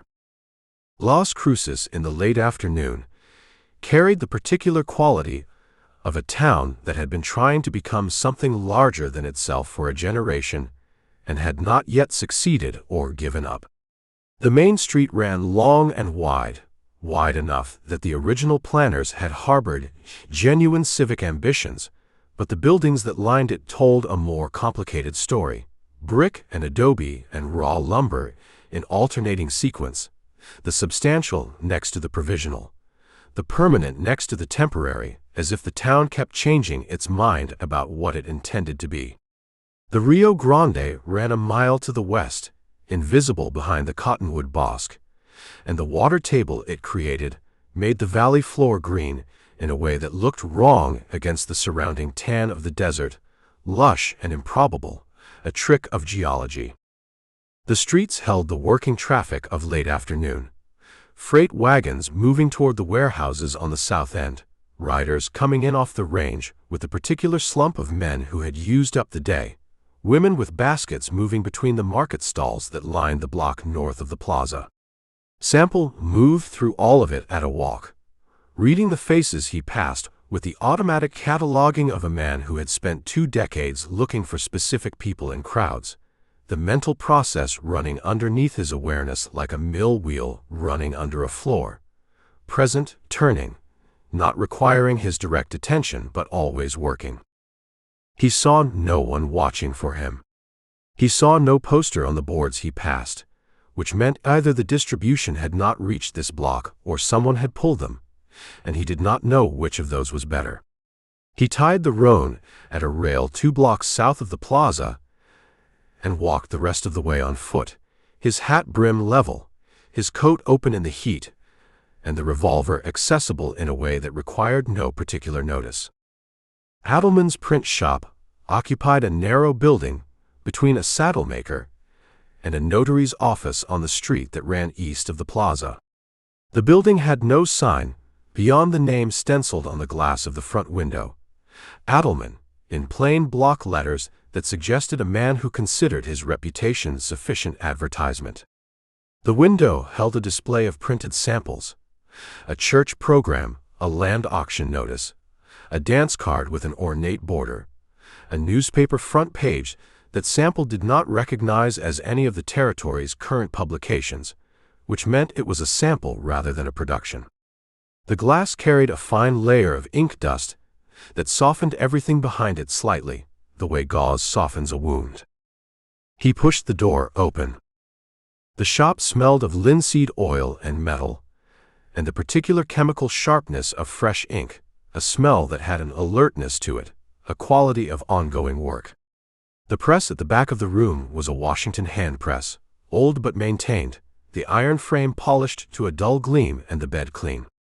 Type cases lined the east wall in their wooden trays, each compartment holding its specific letter or mark with the patient orderliness of things that had a single function and performed it without complaint. At the composing stone, a man in his 60s stood with his back to the door, setting type from a manuscript that lay open before him, his fingers moving through the typecase with the blind speed of long practice. "Be right with you," he said without turning. "Take your time," Sample said. The man turned then. He was small and precise-featured, with the pale indoor complexion of someone who spent his working life in artificial light, and his spectacles pushed up on his forehead in the manner of a man who moved between close work and distance work so frequently that the spectacles had found a compromise position that served neither well. He looked at Sample with the direct assessment of a man who read faces the way he read manuscripts, for information, not impression. And then a particular quality of recognition settled over his expression. Not the recognition of a man who knew Sample personally, but the recognition of a man who had seen a woodcut recently and was now comparing it to the original. "Mr. Sample," Adelman said. He did not reach for anything. He did not change his position. He said it the way a man names a weather system, as identification, not judgment. "You printed that poster," Sample said. "I did not." Adelman set down the type slug he was holding with the care of a man who respected his materials. "I want to be precise about that, because precision matters in my trade, and because I suspect it matters considerably in yours at the moment. I did not print that poster. I know the man who did, and I know the stock it was printed on, and I can tell you both of those things, but I want to be clear on the prior question first." "All right." Sample moved to the composing stone and rested one hand on its edge. "Who printed it?" "A shop in El Paso called Meridian Press. Commercial operation, they do job work, business papers, land deeds, notices of various kinds. They do a significant volume of government-adjacent work, which means they have relationships with people who need things printed without asking too many questions." Adelman pulled his spectacles down to their working position and looked at Sample over the rims. "The paper stock is the more interesting detail. It's a commercial bond weight, 100% rag content, produced by a mill in St. Louis called the Garrick Paper Company. Garrick sells primarily to banks and land offices and law firms, institutions that need documents of legal weight. It's not available through a general mercantile. You have to account for it, place an order, provide a business name, take delivery in quantity." "Someone ordered it for a specific purpose," Sample said. "Someone ordered it in sufficient quantity for multiple printings," Adelman said. "The weight and surface of that stock is more than you need for a wanted bill. You use that paper when you want the document to hold up over time, when you want it to look like an official instrument rather than a handbill. Whoever specified that stock wanted those posters to be taken seriously on site." Sample looked at the man. "How do you know all this?" "Because 3 of those posters appeared in this town, and I pulled them myself before the morning was over. And I know paper the way you apparently know people, from long professional attention." He paused. "I also know that you were in Laredo when CROOK was killed, because I happened to be in Laredo at the same time for a type founders meeting, and I saw you at the Cattleman's Exchange on a Wednesday evening having an argument with a bondsman about a skip you were both trying to claim credit for." Sample looked at him. "Arsino." "Arsino." "Yes." Adelman almost smiled. "He has strong opinions about territorial jurisdiction. He's wrong about most of them." Sample straightened up. "The Meridian Press in El Paso. You have a contact there." "A professional acquaintance. We correspond occasionally on trade matters." Adelman's expression carried the careful neutrality of a man measuring what he was about to say against what he was prepared to stand behind. "I can write to him. I cannot guarantee his response, and I cannot guarantee the time frame. El Paso is 3 days by post. I need what he knows faster than 3 days." "Then you need to go to El Paso." Or find a telegraph, Sample said.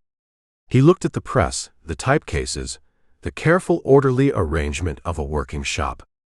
If I wanted to know who placed the paper order with Garrick in St. Louis, how would I go about that? Garrick keeps customer records. They'd have the business name and billing address for any account order. Adelman pulled his spectacles back to his forehead. But that name will be a company name, not a person's name. And the company name will be the same kind of legal distance that organized men put between themselves and the things they do. You'll find a name, and behind it you'll find another name. I've followed paper trails before. I don't doubt it. Adelman moved to the window and looked out at the street, his back to Sample, and Sample watched the set of his shoulders and saw in it a man working through a decision. There is one other thing, he said. The posting pattern. I've spoken to colleagues in Tularosa, and in Mesilla, and in Rincon, and the distribution of your poster followed a route. It did not arrive in all locations simultaneously. It moved south to north along the valley, which is consistent with a rider or riders starting from El Paso and working up the river road. The timing puts the first posting in El Paso approximately 12 days ago, and the most recent, as of yesterday, in Socorro. Socorro, Sample said. The Grand Hotel, specifically, according to my colleague in Mesilla, who had it from a freighter who'd come through. Adelman turned back. I mention it because the Grand Hotel is where the Territorial Assembly members stay when the Assembly is in session, which it currently is. Sample held that information and let it settle into the landscape of what he already knew. Galt was an assemblyman. The Assembly was in session. Galt was in Socorro. The poster had been posted at the Grand Hotel 12 days into a distribution that had started in El Paso, which meant the posting at the Grand had been a deliberate marker, not a random distribution point, but a specific location chosen by someone who knew exactly where the poster would be seen and by whom. How long is the Assembly in session? He said. Through the end of the month, ordinarily. 3 weeks yet. 3 weeks. He filed this as deadline rather than comfort. Thank you, he said. He put money on the composing stone. Not payment, just the gesture of a man who understood that information had value and that acknowledging the value was a form of respect. I was never here. I haven't seen you, Adelman said. He picked up the money and looked at it and set it back down on the stone. Keep it. Just find who built this thing and pull it down. I have a professional objection to my trade being used for that purpose. He turned back to his typecase. Use the alley door when you leave. Sample used the alley door. He found Norah at the back table of a restaurant 2 blocks from the plaza that served food through a window in the kitchen wall, the kind of place that fed working people at working people prices and asked nothing beyond the coin, and was not the kind of place where anyone with a professional interest in Eldridge Sample would think to look. She had 2 plates on the table, and her satchel across her knees, and her hat on the chair beside her, and she looked up when he came through the back entrance with the alertness of a woman who had been listening for the door since she sat down. He sat across from her and looked at the food, beans and salt pork and bread that had been baked that morning and was still worth eating, and understood that he had not eaten since the previous afternoon, and that his body had been conducting its affairs on stubbornness for the past several hours. Meridian Press, in El Paso, he said. Commercial print shop, government-adjacent work, prints things for people who need them printed without questions. Garrick Paper Company stock, out of St. Louis, sold to banks and land offices. Whoever placed the order had a business account. He picked up the bread. And the posting pattern runs south to north up the river road. Started in El Paso 12 days ago and reached Socorro yesterday. The Grand Hotel. Nora's fork stopped. The Assembly. Galt's in Socorro. The posting at the Grand is deliberate. Someone wanted it seen there, in that building, by whoever needed to know the operation was running. Or Galt posted it himself, she said, to establish the record, so that anyone who saw him at the Assembly session in the days after Prout's death could point to his presence in Socorro as evidence of his distance from the crime. Sample looked at her. This was not a thought he had arrived at yet, and it was a good one. A man posting his own alibi on the hotel board. A man who understood that the board of the Grand Hotel was the most visible location in the territory for men of consequence. Post your enemy's wanted bill where the right people will see it. Register your presence in the building at the same time, and you've constructed a public record of your own irrelevance to the crime. She resumed eating. It's the kind of thing a lawyer thinks of. Someone who understands that evidence is not just what happened, but what appears to have happened. Galt prosecuted cases for 12 years, Sample said. He understands the architecture of evidence. He understands it well enough to build it in advance. She put her fork down and looked at him with the direct quality that he had come to recognize as her working expression, the face she brought to problems rather than people. What do we actually need? Not the paper trail, not the distribution pattern. What is the specific thing that puts Galt in a room where he has to answer for this? Prout's ledger, Sample said. If it exists, and if Galt has it, it contains the record of every transaction in the land fraud, every voided claim, every resale, every payment made to the people who facilitated the scheme. It would connect Galt to Prout directly in a business relationship that predates the murder, which makes the murder a continuation of the relationship rather than an isolated act. A prosecutor could build a case on it that would stand. He paused. And there's the question of how Galt got it. If he took it from Prout's office, before the body was reported, before anyone had official access to the premises, that puts him at the scene in a window that implicates him in the killing whether or not anyone saw him there. You think he took it himself? I think a man like Galt would not trust anyone else with it. The ledger is leverage. Against Prout when Prout was alive, against whoever else is named in it now that Prout is dead. A man who collects leverage does not delegate the collection. He looked at his plate. He went to Prout's office the morning of the murder, before the body was discovered, and he took the ledger and anything else that connected him to the land operation.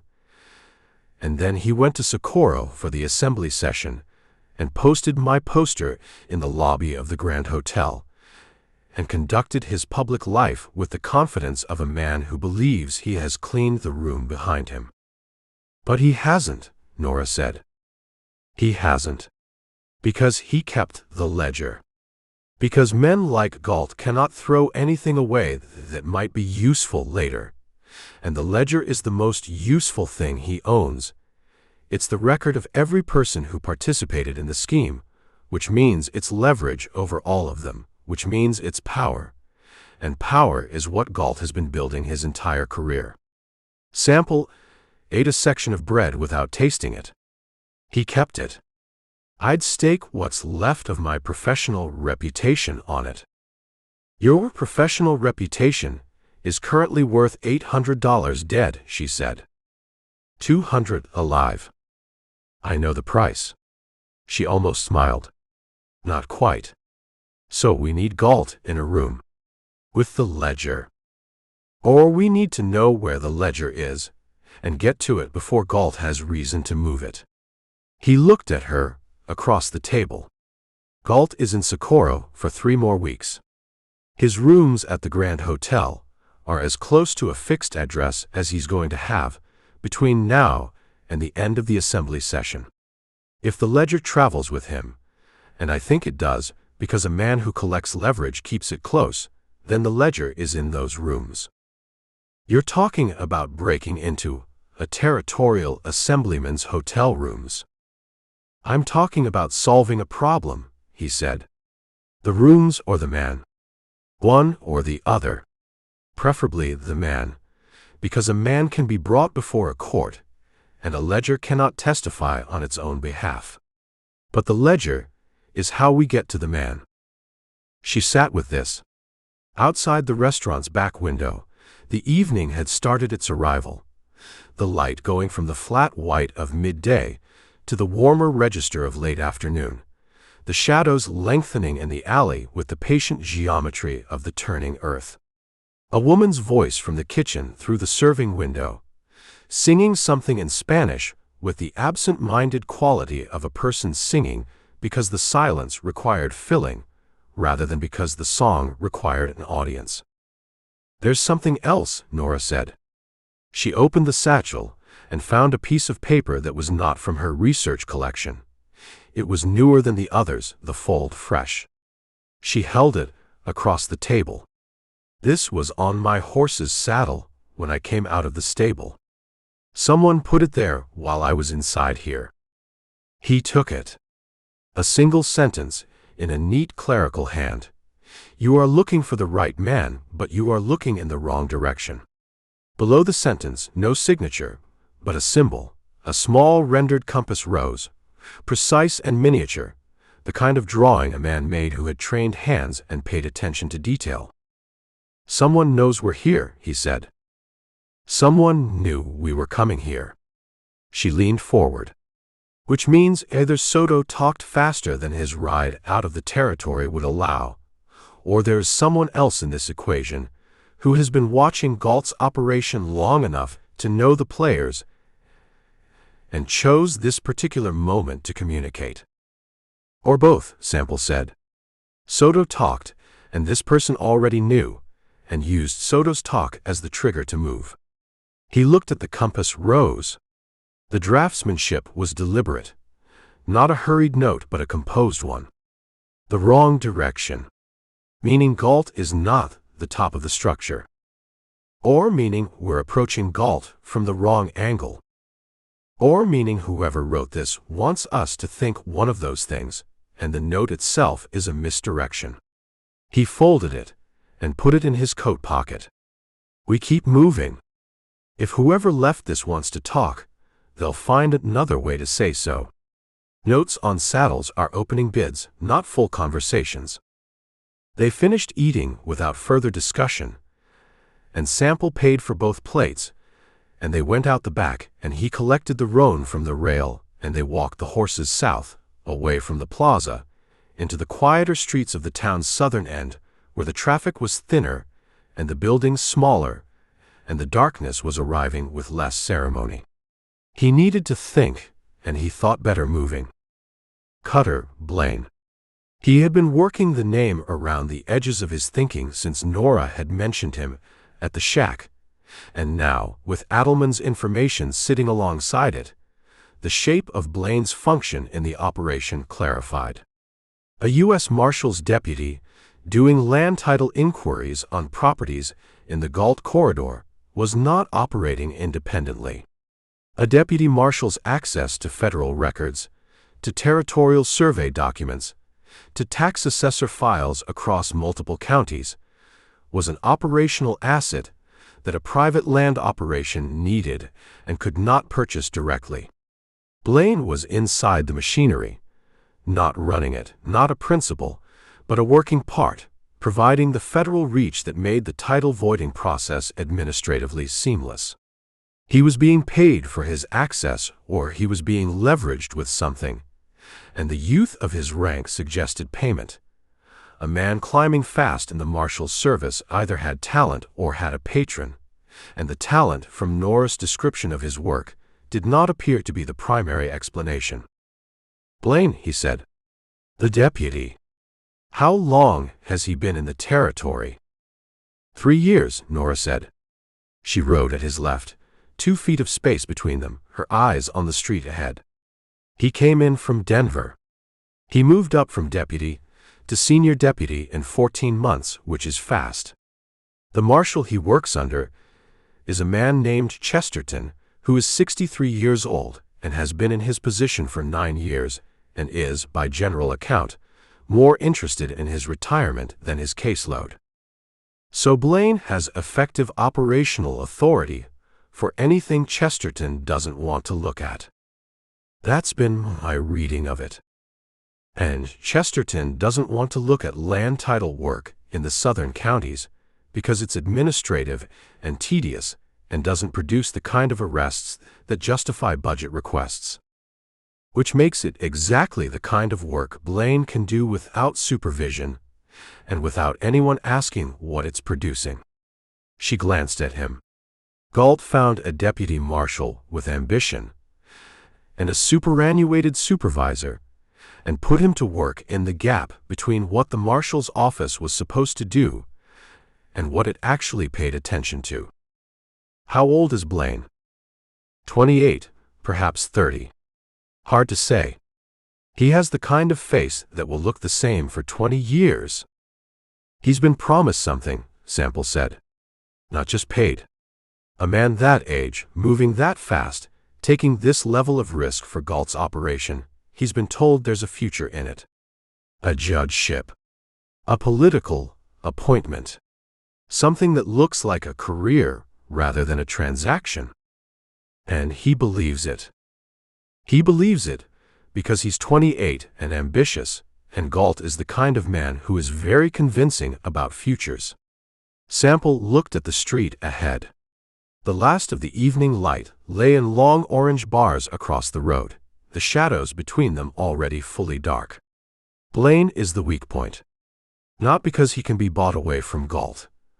Galt has given him too much to make that simple, but because a man who has been promised a future and is starting to wonder whether the promise is going to be kept is a man whose loyalty is conditional. And Galt's operation is entering its final phase, which means Galt no longer needs Blaine the way he needed him a year ago. You think Galt will cut him loose? I think Galt is a man who calculates the value of every asset against its current liability. And Blaine's liability has been rising since the moment someone started pulling those posters off the boards. He paused. A deputy marshal who knows the details of a land fraud and a murder is a significant liability when the operation starts coming apart. Nora rode for a moment without speaking. Then she said, "We need to see what Blaine is carrying. His files, his correspondence, anything that documents his role in the title work. If we have that, we have the operational link between Galt's political activity and the land fraud. Galt's sponsorship of the right-of-way legislation, Blaine's administrative facilitation of the title clearances, that's the full picture with names and dates. And if we have Blaine's documents and Prout's ledger," Sample said, "we have everything a federal prosecutor needs to go after the whole structure. If we can get to both. One at a time." He looked at her. "Blaine first, because Blaine is here, and Galt is in Socorro, and I'm not walking into the Grand Hotel with a federal warrant on my head until I have something heavy enough to justify the walk." He paused. "You said he's been in Tularosa, asking about your title. He'll be back. A man running a corridor acquisition doesn't leave a property unchecked. He comes back until he has what he needs. Or until someone tells him to stop. Which no one has," Sample said, "because as far as Galt is concerned, the operation is running clean. He has a dead Prout, a dead Calk, a fugitive Sample, and a deputy marshal doing his administrative work without supervision. He has no reason to pull Blaine back." Nora pulled her horse to a stop at the edge of the town's southern limit, where the road narrowed, and the last of the buildings gave way to open ground. The darkness ahead was the particular darkness of open desert, undifferentiated and vast, punctuated only by the early stars establishing themselves one by one in the deep blue-black of the eastern sky. She sat the horse and looked out at it. "There's a livery in Tularosa," she said, "run by a man named Cruz, who is one of the people I've been using as a contact point. He sees who rides in and out, he knows the local traffic. If Blaine has been back since I left, Cruz will know. That's half a day's ride. Better than waiting here for Blaine to find us." She turned the horse. "We can make it before midnight if we move now. We've been moving since before dawn." "Yes," she said. "We have." She did not say anything further about this. She turned south and put her horse to a canter, and Sample pulled the roan around and went after her. And for a time there was nothing between them but the sound of the horses on the road, and the cooling air coming down off the mountains to the east, carrying with it the smell of pine and altitude that the desert floor did not possess and could only borrow at night. He thought about the note on her saddle. The compass rose. The wrong direction. Galt was the right direction. He was certain of this, the way he was certain of specific things in his work. Not from proof, but from the pattern, from the shape of the arrangement, and the kind of mind it implied. Galt had the motive, the access, the professional intelligence to construct the frame, and the specific personality of a man who had spent his career making other men's information work against them. The wrong direction note was either a genuine warning from someone inside the operation or a misdirection from someone in it, and in either case the appropriate response was the same. Move toward the thing you know, and be careful of the thing you don't. But the compass rose itched at him. The draftsmanship of it, deliberate, precise, the kind of detail that took an extra 30 seconds to render correctly when a simple X would have served the same purpose. Someone had taken those 30 seconds. Someone had decided that the rose mattered, and had drawn it with care, and placed it on the saddle of a woman they had identified, in a town they had known she was coming to, with a message that demonstrated knowledge of the investigation's current direction. That was not the work of someone on Galt's payroll. A man running counterintelligence for an operation did not leave compass roses on saddles. He left bodies. He rode and thought about who, in the whole landscape of this thing, had both the knowledge to write that note and the reason not to use it differently. He did not arrive at an answer before Tularosa's lights appeared on the dark plain ahead, faint and scattered, and specific as a constellation that had fallen sideways to the earth. And he put the thinking away and focused on the road coming in and the buildings along it, and the quality of the silence which told him what the silence contained and what it did not. Cruz's livery sat at the south end of Tularosa's single substantial street, a barn and attached corral that smelled correctly of horses and hay, and the good working smell of a place maintained by a man who took his work seriously. A lantern burned inside. Sample dismounted at the corral fence, and Norah came down beside him, and they tied the horses in silence, and he went to the barn door and rapped twice with his knuckle and waited. A voice from inside said something low and indeterminate. Then boots on packed dirt approaching the door. The man who opened it was 50 or so, thick through the chest and shoulders with the specific density of a man who had been doing physical work since before he was grown, with a gray beard kept short, and eyes that had the quality of eyes that spent most of their time in the middle distance, reading stock and weather and the approach of things. He looked at Sample and then at Norah, and his expression moved from caution to recognition in 2 phases. "Norah," he said. Then to Sample, "Don't know you." "Eldridge Sample." Cruz looked at him for a beat. "The poster." "The poster's wrong," Sample said. "Usually is." Cruz opened the door wider and stepped back. "Come in. I've got coffee, if you want it ugly." They went in. The barn held 6 horses in their stalls, hay in the nets, water in the buckets, everything clean. Cruz's coffee was on a trivet, over a small iron stove at the rear of the barn, and it was indeed ugly, black and thick and carrying the faint suggestion of something burned, the coffee of a man who made it once in the morning and let it concentrate against whatever the day brought.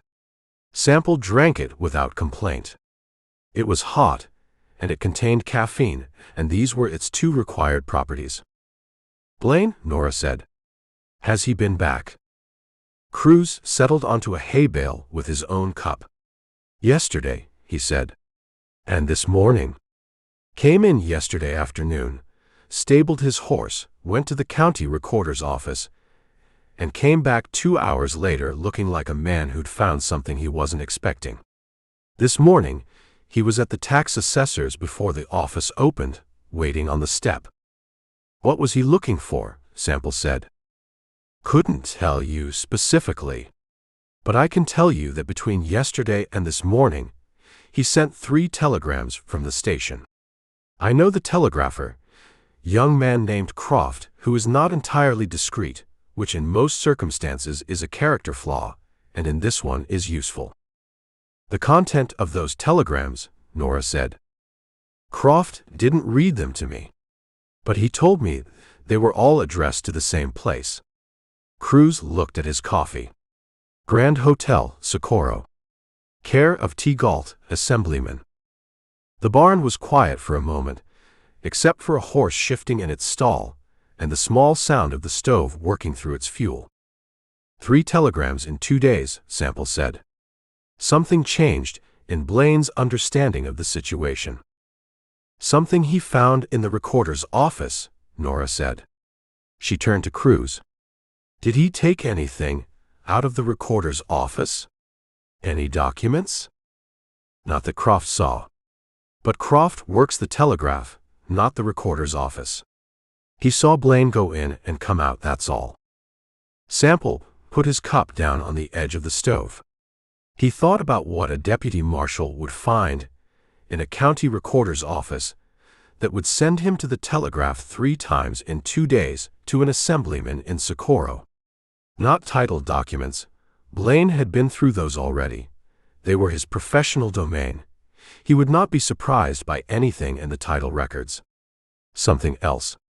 Something in the cross-references, the administrative filings, the secondary documentation that accumulated around a title record like sediment around a river stone, the correspondence files, the appeal records, the communications between the recorder's office and the territorial land office in Santa Fe. "The voided claims," he said to Nora. "You said Prout voided claims on procedural grounds. Those proceedings would have generated paperwork, formal notices, response opportunities, administrative appeals. All of it on file with the county recorder," she said. She was ahead of him, he saw, by a step and a half, her eyes carrying the specific light of a woman who had spent 18 months with this material and could navigate it faster than he could. If Blaine was auditing the files and found a pattern in the procedural grounds, the same technical defect appearing across multiple claims, language too similar to be coincidental, he would know that the defects were manufactured. Which means he would know that the entire title clearing operation was fraudulent from the beginning. And if he's known it was fraudulent, Sample said, he's been a party to a federal land fraud. Not just a tool, a knowing participant. Which changes his exposure considerably, she said. Which is what he's been telegraphing Galt about. Sample looked at the barn door, at the darkness of the street beyond. He's been telling Galt that the evidentiary record is worse than they thought. That the paper trail in the county files is cleaner and more complete than a careful fraud should have left it. Prout, Nora said. Prout kept records of everything, including the manufactured procedural defects. He kept them because they were leverage over anyone who asked him to generate them. He kept them because that's how a man like Prout operated, with documentation of every transaction so that no one who used his services could later claim the use was unauthorized. And now those records are sitting in the county recorder's files in Tularosa, Sample said, where a deputy marshal, who is running out of reasons to trust his employer, has been looking at them for 2 days. He picked up his coffee again, considered it, set it back down. Blaine is frightened, he said. Not of us. Of Galt. He's been looking at those files and doing the arithmetic on what happens to a man who knows this much when the operation starts unraveling. And the arithmetic comes out wrong for him regardless of which way he runs it. Nora sat with this for a moment. Outside the barn, a nightbird called once and fell silent. Blaine's saddlebag, she said quietly. If he's been carrying documents out of those files, not taking them, just copying or memorizing or carrying notes. And if those notes are in his saddlebag. Which is in this barn, Sample said. They both looked at Cruz. Cruz had the expression of a man who understood exactly what was being proposed without anyone proposing it, and who was conducting an internal reckoning of his own. He set his cup down on the hay bale beside him, and stood up, and walked to the third stall on the left and stopped in front of it. The horse in the stall was a good bay gelding, well maintained, with a government-issue saddle blanket. The saddlebag hung on the stall post, where a rider left it when he planned to be back. I'm going to check on the horses at the far end of the barn, Cruz said. That'll take me about 10 minutes.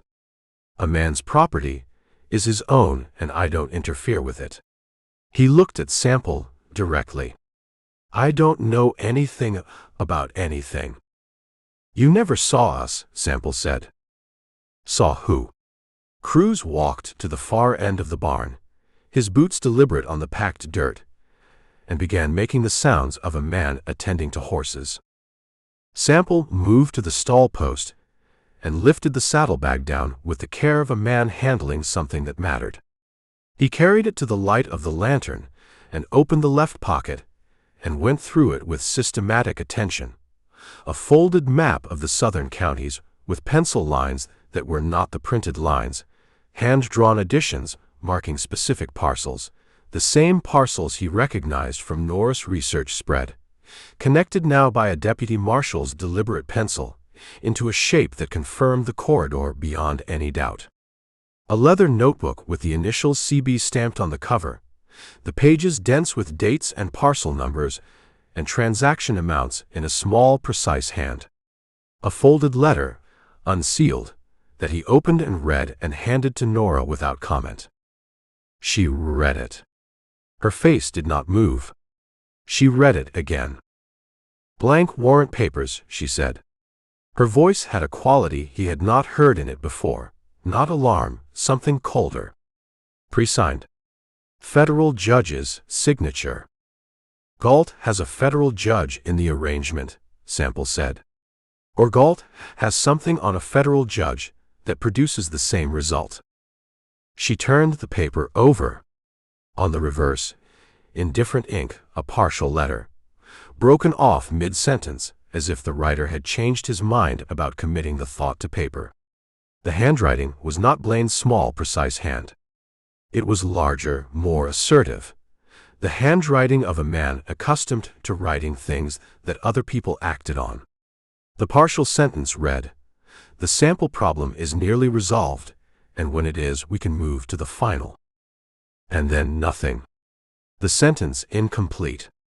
But the rhythm of it, the cadence of the phrasing, sat in Sample's memory and rotated slowly until it found the thing it was looking for: a voice, a professional posture, the specific quality of a man who believed that naming a problem by the name of its obstacle was a form of precision rather than a failure of imagination. He had heard that phrasing before.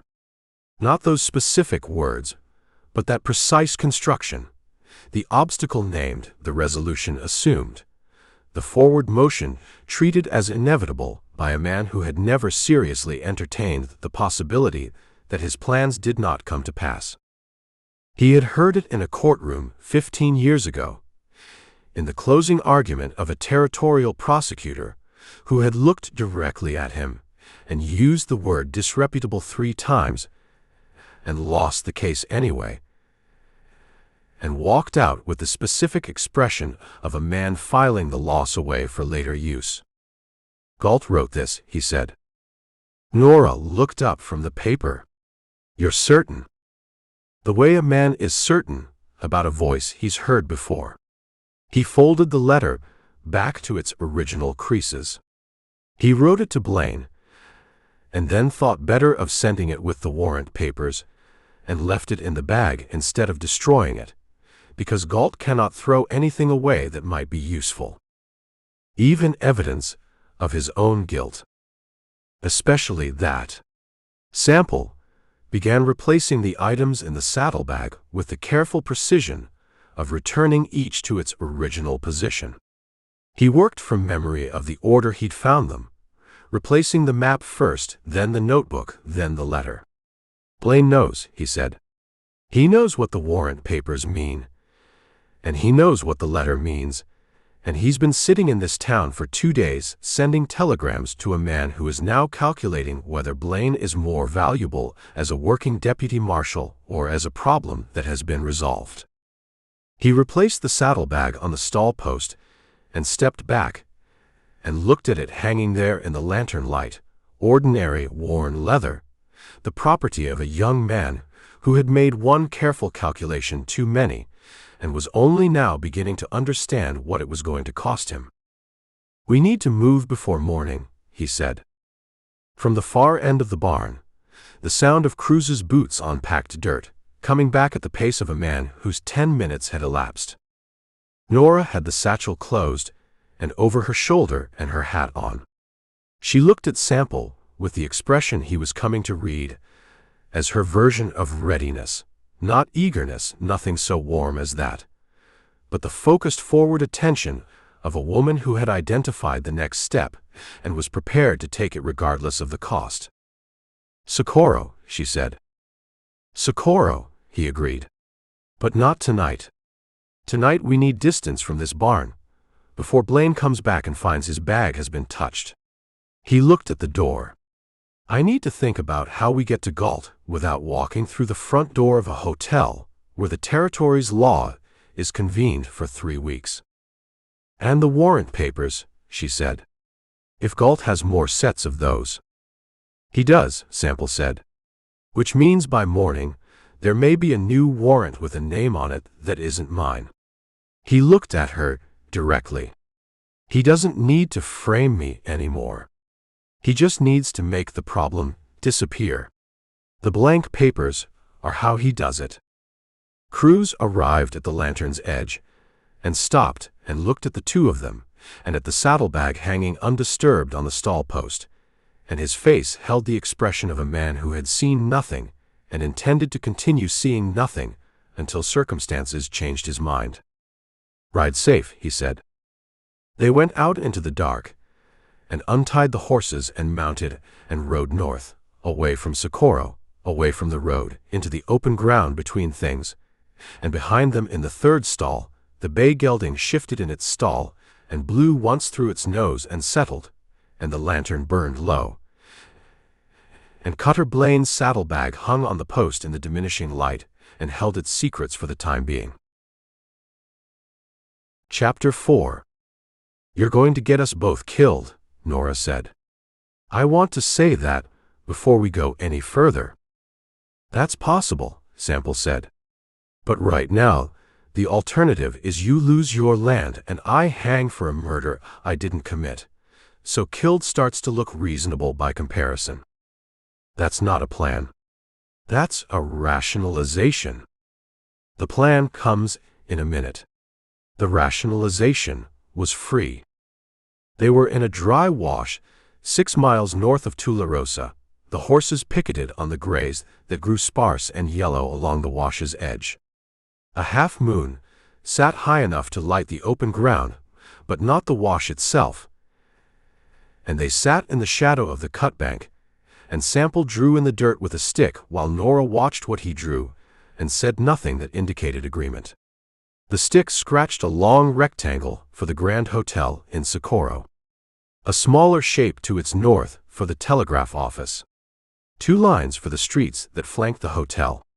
He added Galt's name inside the rectangle and looked at what he had. Galt is in the hotel, he said. He has the ledger. If the ledger travels with him, it's in his room, and if it stays in his room, we have 3 weeks to get to it before the assembly session ends, and he goes wherever he goes next, where I don't have a map and can't follow without being recognized in every town along the route. He paused. The room is the problem. We can't walk through the front of the Grand Hotel with my face on every board in the territory. Fentress, Nora said. That's where I keep ending up. He's the weakest piece of it. He's a businessman. He arranged the violence, but he didn't commit it. And men who arrange violence without committing it tend to have a different relationship with consequences than men who do both. She looked at his dirt diagram. Where is he? Las Cruces, last I heard. He keeps rooms at the Herrera house off the plaza. He's been using it as his base of operations for the survey work. He'd be there now, unless Galt has moved him somewhere for the final phase. Sample tapped the stick against the rectangle. If Fentress knows where the ledger is, and if Fentress can be persuaded to go to Galt and bring him out of the hotel to a place where we control the conversation, we don't need to go through the front door. Persuaded, Nora said. How? I'm going to offer him the truth. She looked at him. Which truth? That Galt is going to cut him loose. That the operation has moved past the point where Fentress is an asset, and he's now a liability. And the only question is whether Galt resolves that liability cleanly or violently. He set the stick down. 2 dead ranch hands in Arroyo Seco. A dead notary in Las Cruces. A dead judge. A man like Fentress has been watching these deaths accumulate from the comfortable distance of a man who believes he's protected by his usefulness, and it hasn't occurred to him yet that the moment the land acquisition closes, his usefulness ends. And if he doesn't believe you, he will, Sample said, because he's been watching Blaine send telegrams to Socorro for 2 days. A land scout doesn't get nervous over paperwork. He gets nervous when he sees the man who's supposed to be running clean paper suddenly sending 3 wires in 2 days to an assemblyman who isn't supposed to have any visible connection to the operation. He looked at her. Fentress knows something has shifted. He just doesn't know yet that it's shifted in the direction of him. Nora sat with this. She pulled her knees up and set her arms across them and looked at the horses at the edge of the wash. They stood close together in the moonlight, the 2 animals, with the unconscious ease of horses that had been moving together long enough to have worked out an understanding. She looked at them for a while. You need me to go to Fentress first, she said. Not you. Yes. Because my face isn't on a poster. Because your face isn't on a poster, and because Fentress knows who you are. You own land in the corridor. You've been the holdout. He's been looking at your title for months and trying to figure out how to move you. Sample looked at her steadily. You showing up and offering to sell is something he'll believe. It's what he's been waiting for. Men in his position always believe the negotiation is going to succeed eventually. It's the nature of the work. They move slowly, and they put pressure on, and they wait for the resistance to tire.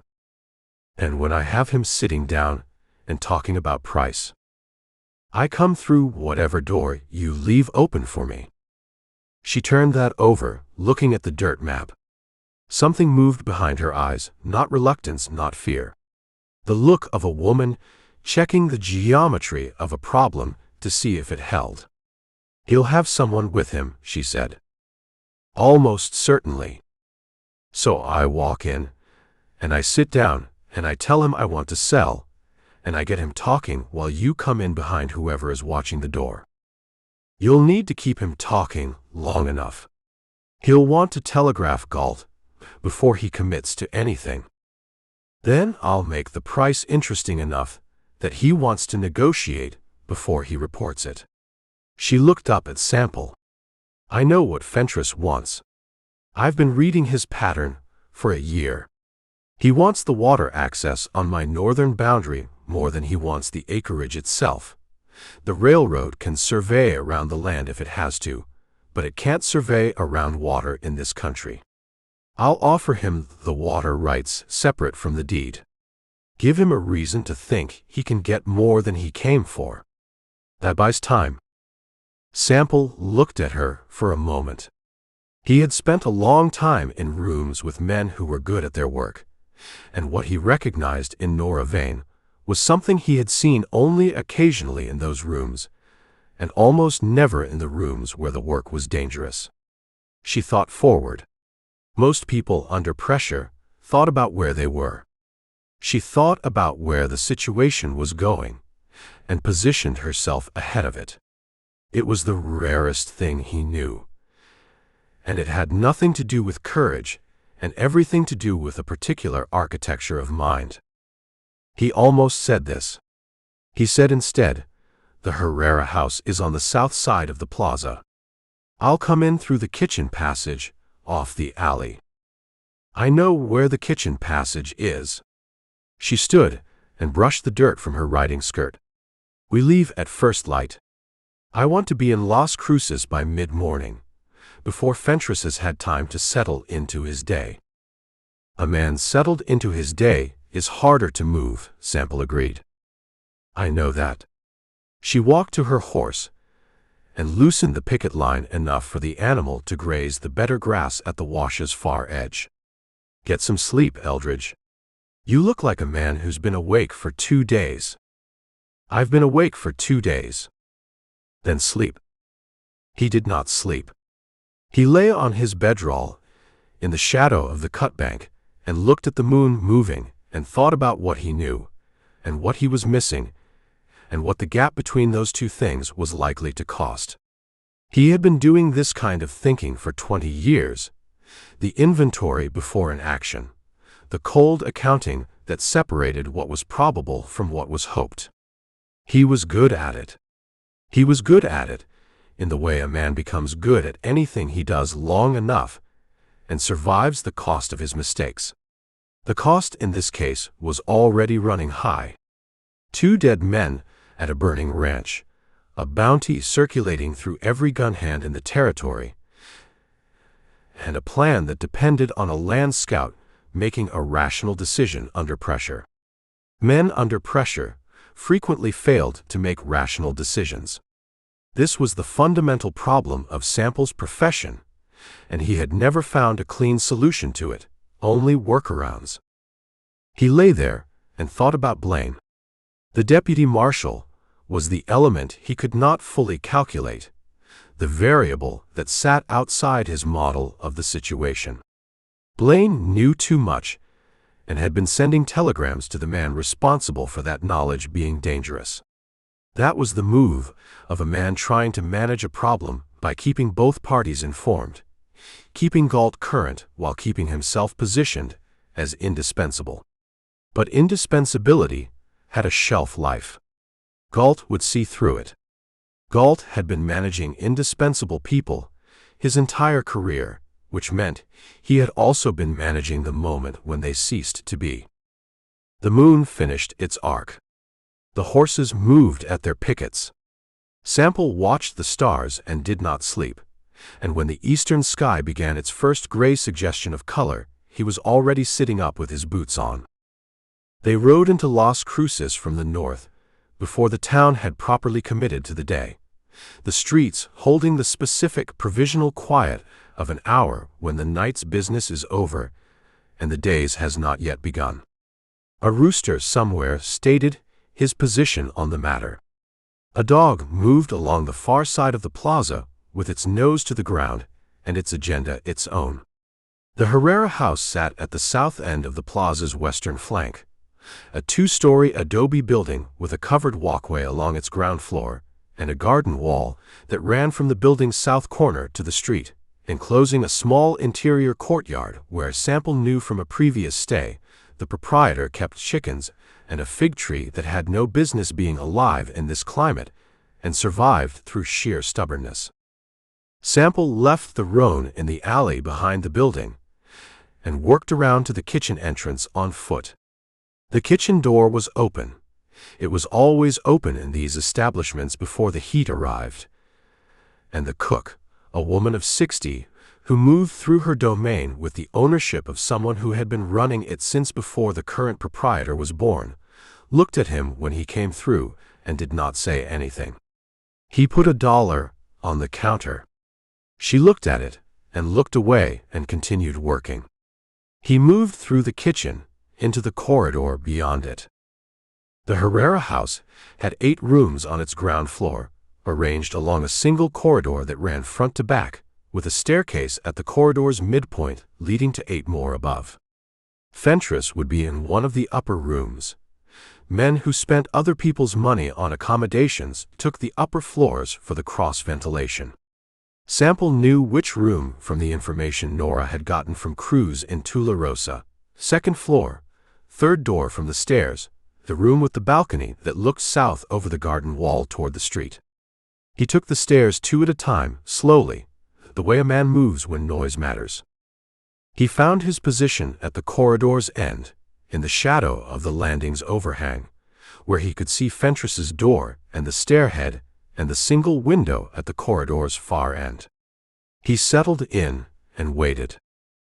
Nora arrived at the Herrera house's front entrance at 3 minutes past 9 o'clock in the morning. He heard the front door, heard voices, the clerk, a woman's voice, and then footsteps on the stairs, not hurried, the deliberate pace of someone who has been announced and is expected. A knock at Fentress's door. A pause. The door opened. He could not hear the conversation. He did not need to. He watched the door, and he watched the corridor, and he counted out the time in his head, estimating the pace of the negotiation from what he knew of Nora and what he'd worked out about Fentress. She would come in with the offer of the water rights, and Fentress would not believe it immediately, because a holdout who offers suddenly is either desperate or has an angle, and Fentress would want to know which before he sat down. She would give him the desperate story. Her title was under challenge. The tax assessor had been sending notices. She needed the cash, and she needed it before the county moved against the claim. All of it plausible. All of it the kind of story Fentress had been engineering through Blaine's paperwork for months. He would believe it, because he had already half-built the conditions for it. 8 minutes in, the door at the corridor's far end opened, and a man came through it. He was young, thick through the neck, with the short-armed build of a man who had spent years doing work that built the wrong muscles for a gun, but owned one anyway, positioned high on his right hip where it looked like an afterthought. He was positioned at Fentress's door, not to guard it. He was too far down the corridor for that, but to watch the stairs and the landing, which put him between Sample and the door with his back to the shadow. Sample let him get 12 feet into the corridor.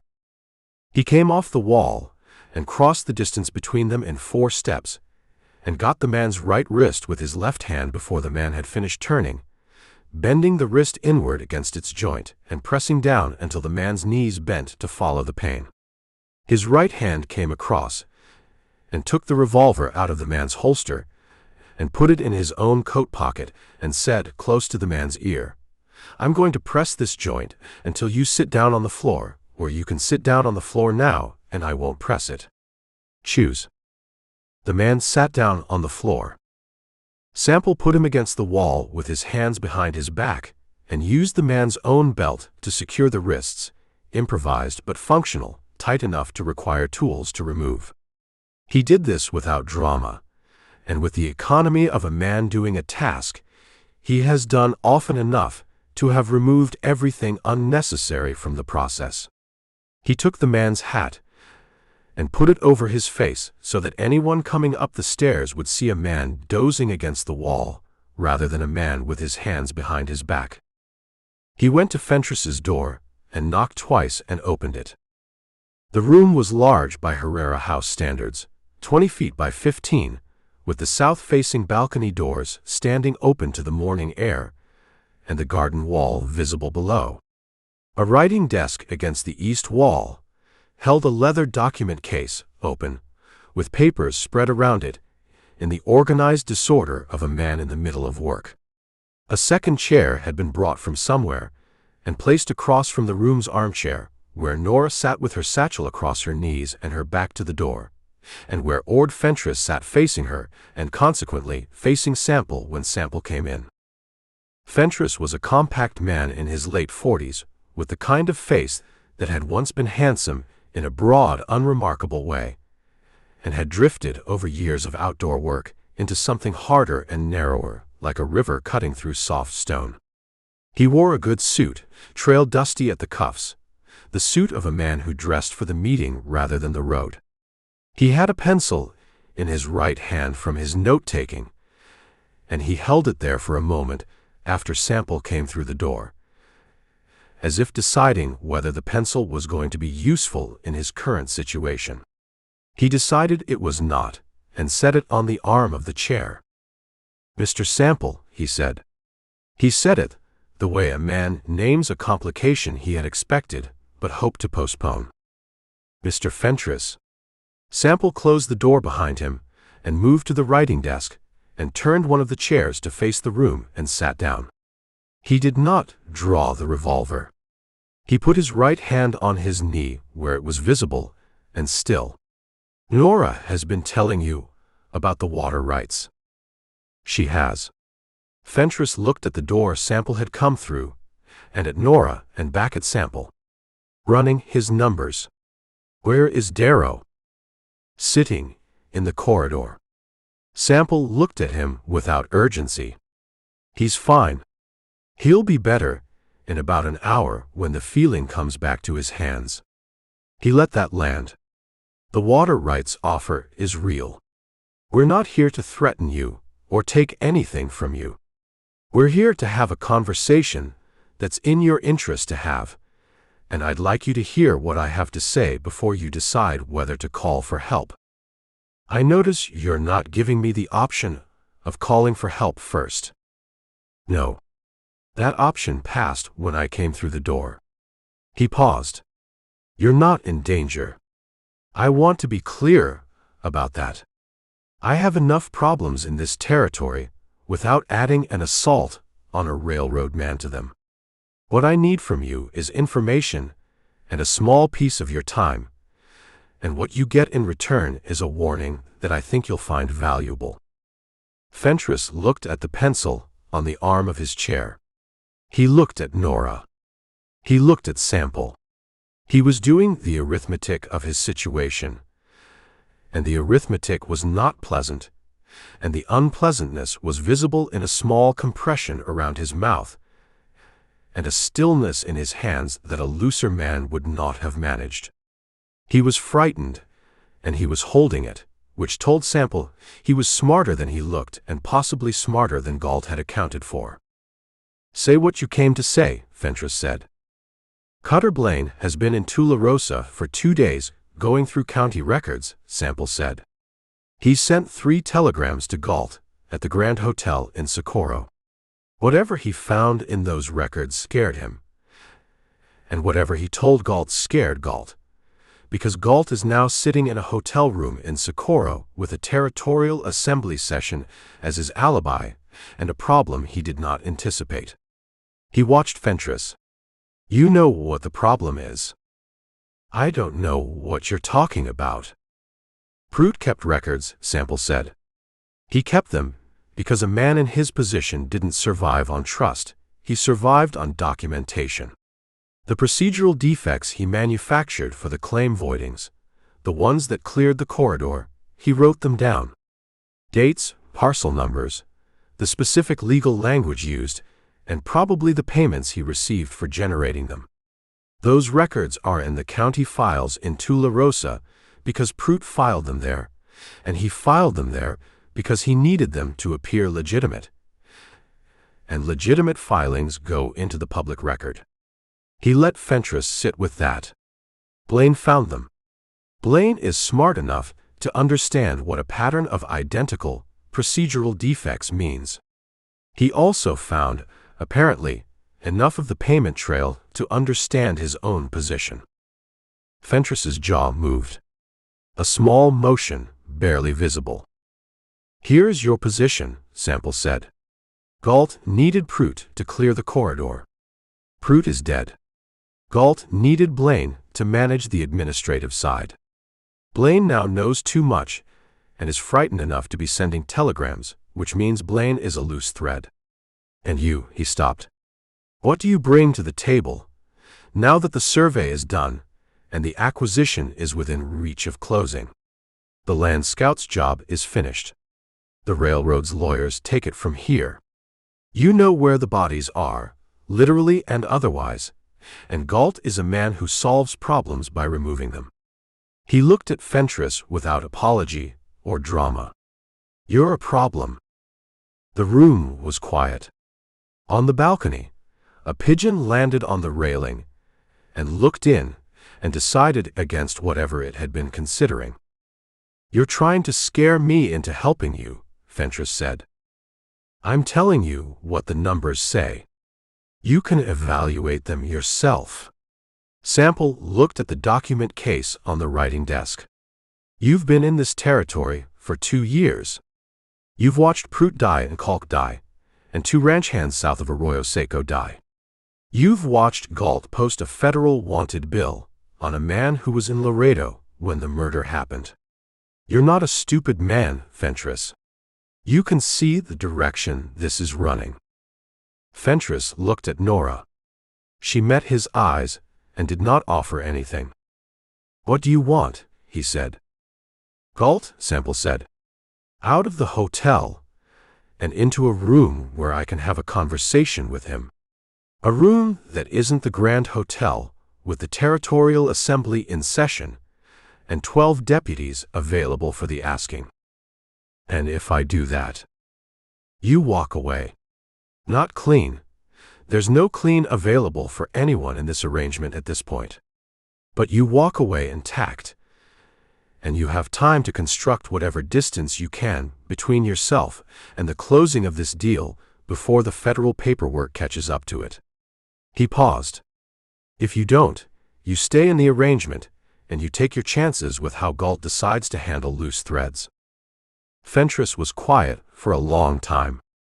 The morning moved through the balcony doors and put a bar of light across the floor between them, edging toward Fentress's chair as the sun climbed. "There's a man," Fentress said. His voice had gone to something lower and less composed. "A federal judge in Santa Fe named Ord Carver. Galt has had Carver in his pocket for 3 years. Carver signed the blank warrant papers that Blaine has been carrying. If Galt decides to use one of those papers, he can frame anyone he wants," Sample said.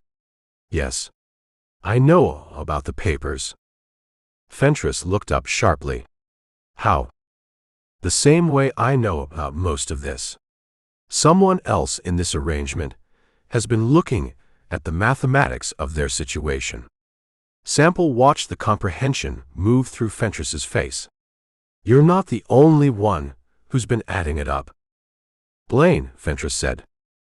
"I'm not going to confirm that." "You don't have to." Fentress stood up and went to the balcony and stood with his back to the room, his hands on the railing, looking down at the garden wall and the street beyond. A wagon moved along the street below, a driver and a boy on the seat, going somewhere ordinary at an ordinary pace. Fentress watched it go. "What do you need me to do, specifically?" "Get Galt out of Socorro. Tell him the acquisition is moving to close, that there's a title problem with the water access on the northern boundary that requires his personal attention before the lawyers can finalize. Make him believe he needs to come south." Sample looked at the man's back. "He'll come, if it's the land."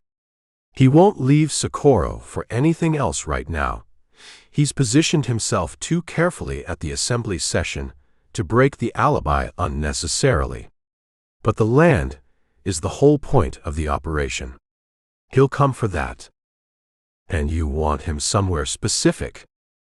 I want him where I can put the ledger in front of a federal witness. Which means not in Galt's room, and not in a building full of law.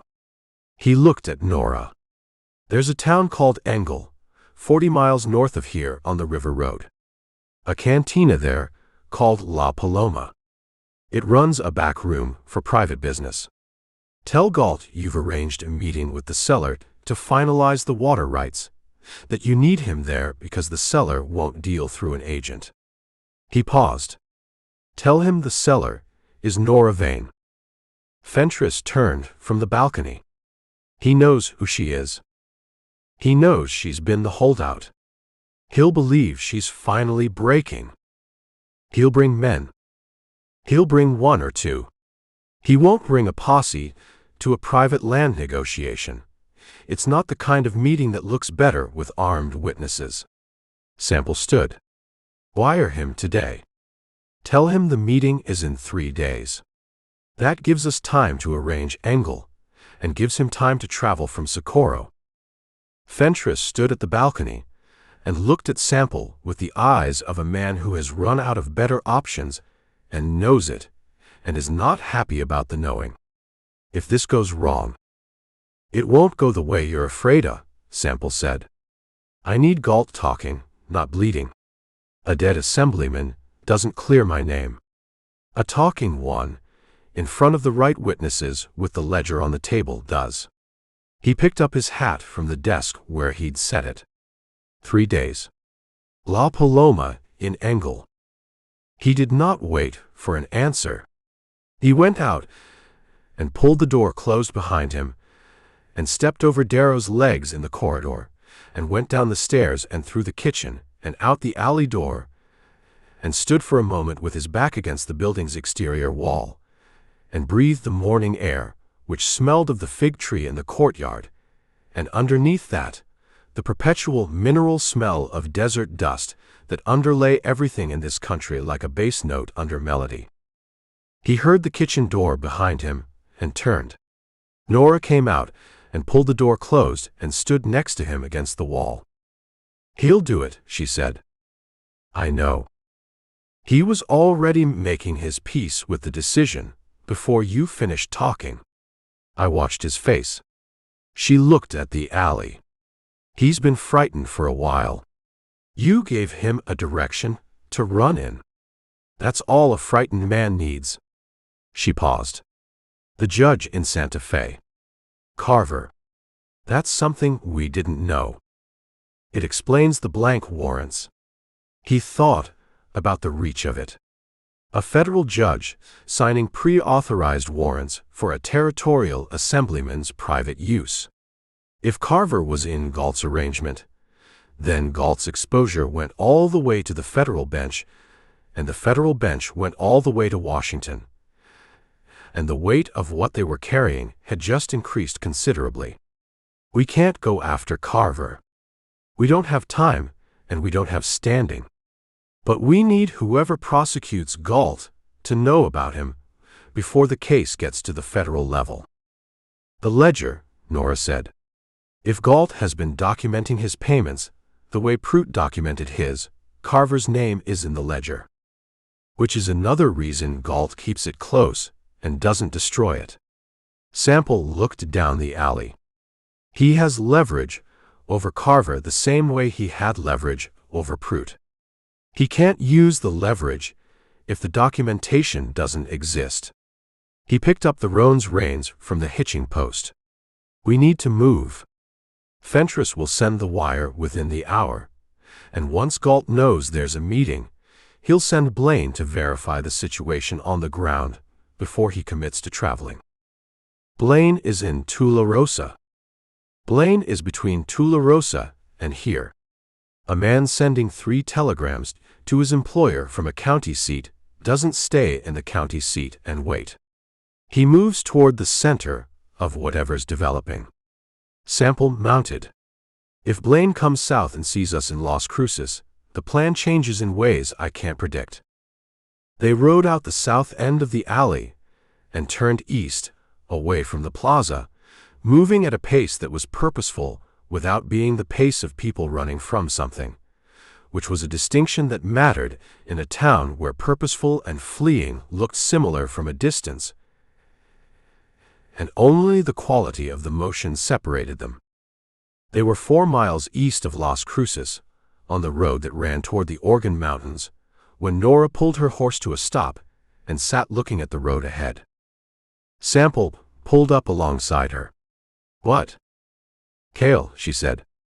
It came out without preamble, without the construction of a sentence around it. Just the name, like a stone dropped into water. He waited. "I've been thinking about what you said. That he was guilty of the charge." She looked at the road, not at Sample. The Organ Mountains ahead of them caught the morning sun on their eastern faces, and the rock came up red and vertical and indifferent. He was. I know he was.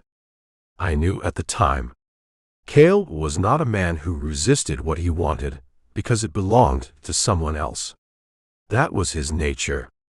He took the horses because he needed money, and the opportunity was there, and he told himself Dressler could afford it. She stopped. Started again. "I was angry at you because you were present. Because you were the face of the thing that took him. It's easier to hate a face than a system." "I know that," Sample said. "I'm not forgiving you." She looked at him now. Her eyes were dry and direct. "I want to be clear about that. I'm not there, and I may not get there. But I'm telling you that I understand the distinction between what you did and what it cost, and that the cost is not the same thing as the fault." She looked back at the road. Kale would have thought this was funny. The man who brought him in, riding out to fix the mess the man who ran the court made of things.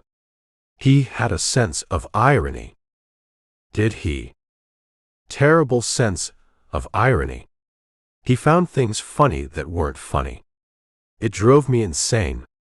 She was quiet for a moment. The horses stood. "He handled himself with dignity, you said. When you brought him in." "Yes. That sounds right." She gathered her reins. "All right." She did not say anything further. She put her horse forward, and Sample put the roan alongside her, and they rode east in a silence that was different from the silences they had been carrying, stripped of something that had been weighing it down, not resolved, but set aside. The way you set down a heavy thing you've been carrying, not because the weight is gone, but because you've found a place to put it for now.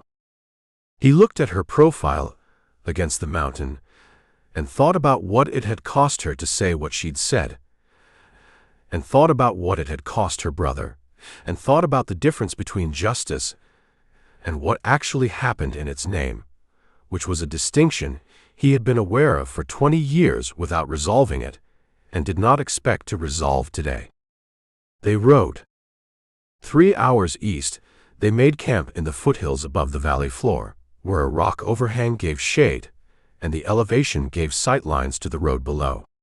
Sample boiled coffee on a small fire, mesquite, the smoke thin and almost invisible, and they ate the last of the provisions Nora had carried in her saddlebag, hardtack and dried beef, and the remains of a tin of peaches that tasted in the context of the last 3 days like an extraordinary luxury. And Sample watched the road below while she slept for 2 hours against the rock face with her hat over her face and her breathing slow and steady. He watched the road. 3 wagons south. A rider north at a canter. A cowhand from the seat of him, not a gun, not looking for anything beyond his destination. Then, an hour into Nora's sleep, 2 riders moving south at a pace that was neither leisurely nor urgent, the pace of men with a destination and a timeline. They rode close together, and they wore their guns where men wore guns when the guns were part of the point rather than equipment. He watched them, until the road bent and took them below the tree line and out of his sight. When Nora woke, he told her what he'd seen. "Galt's men," she said. Not a question. She sat up and put her hat on. "Could be anyone. But you think Galt's?" "The wire went out from Fentress within the hour, like I said.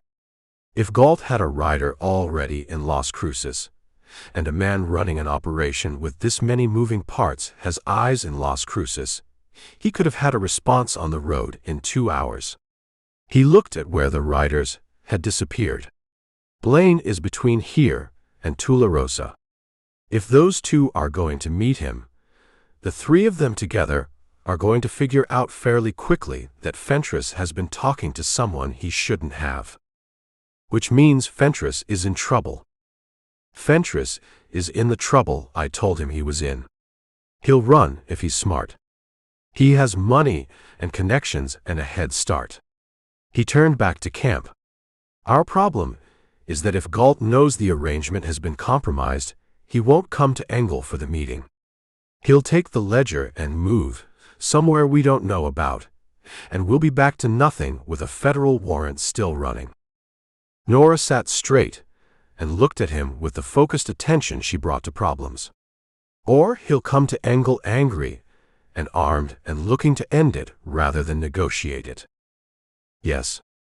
Which changes what we need at Engel. We need someone with federal standing," he said.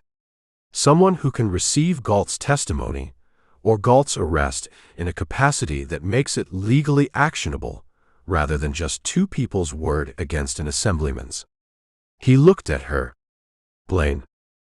She blinked. "Then you want to use Blaine?" Blaine is a deputy U.S. Marshal who has spent 2 days in a county recorder's office looking at evidence of a federal land fraud. If he arrests Galt, the arrest stands.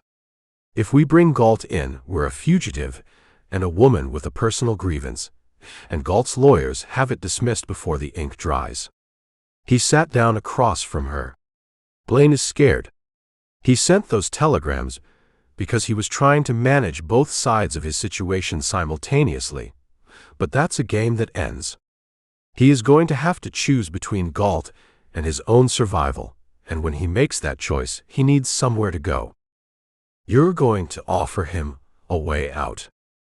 I'm going to offer him the same thing I offered Fentress. The truth, laid out in sequence, and an alternative to the direction he's currently heading." He looked at the road below. "He's between here and Tularosa. If we move now, we can get ahead of him on the road north and put ourselves in front of him before he reaches whatever's waiting for him in Las Cruces. And if he doesn't take the offer, then we go to Engel with what we have, and we take our chances." Nora stood and rolled her blanket and cinched it behind her saddle with the brisk efficiency of a woman who had made her decision and was moving inside it. Sample broke the fire and scattered the ash and buried the remains of the tin under a flat rock and swung up onto the roan.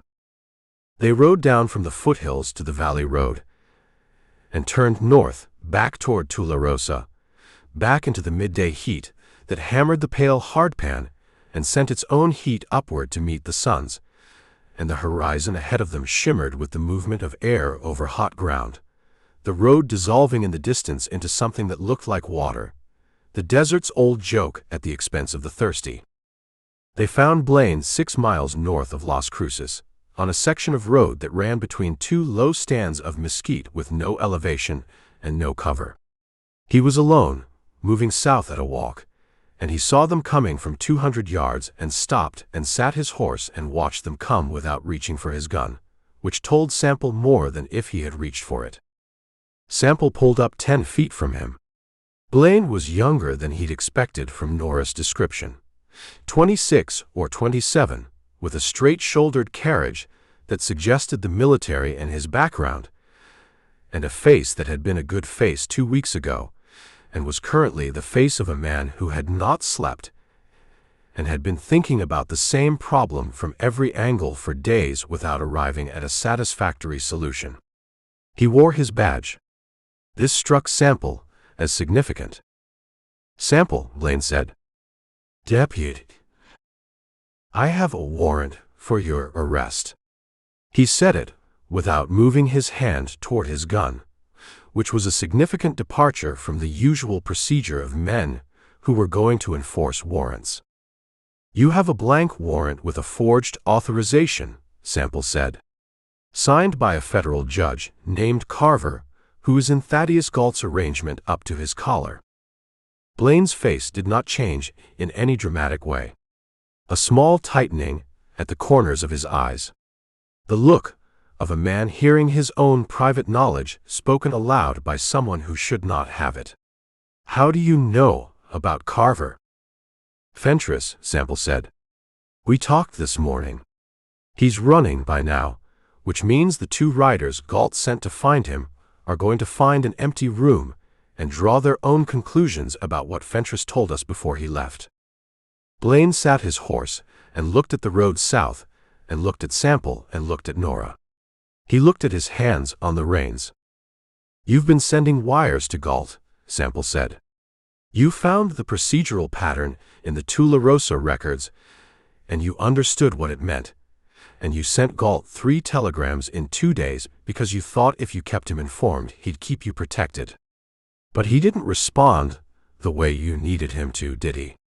He sent 2 men south, and neither of them was carrying a reassurance." Blaine said nothing. His jaw was set, and his eyes were steady, and he held himself with the posture of a man who was not going to give anything away if he could help it, which was the posture of a man who had already given a great deal away involuntarily and knew it. "Here is what I can offer you," Sample said. "There is a meeting in 3 days at a cantina in Engel called La Paloma. Galt is coming to that meeting, or Galt is running. And if he's running, he takes the ledger with him and everything in it, including whatever payments are documented to Judge Carver and whatever Carver's signature is on beyond those warrant papers. If Galt runs with the ledger, your exposure doesn't diminish. It increases, because you're the working part of the machine that Galt leaves behind when he goes, and the federal investigators will find you before they find him." He kept his voice level. "If Galt comes to Engel, and you're there with the authority to arrest him, you're the deputy marshal who broke a federal land fraud and a murder conspiracy. That's a different story than the one you're currently in." Blaine looked at him for a long time. A hawk turned overhead in the white sky, banking on a thermal, riding it north without effort or intention, going where the air took it. "I'd need the ledger in hand before I make an arrest," Blaine said. "I can't arrest an assemblyman on testimony alone. Not Galt. He'd have 3 lawyers and a federal appeal filed before I got him to Santa Fe." "The ledger will be there," Sample said.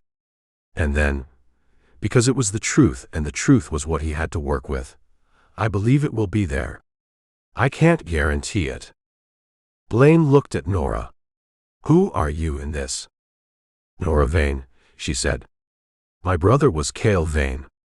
You've been filing challenges against my land title for 3 months on behalf of a man who had my brother's case fixed to steal his loan money and then had him convicted to keep him quiet about it."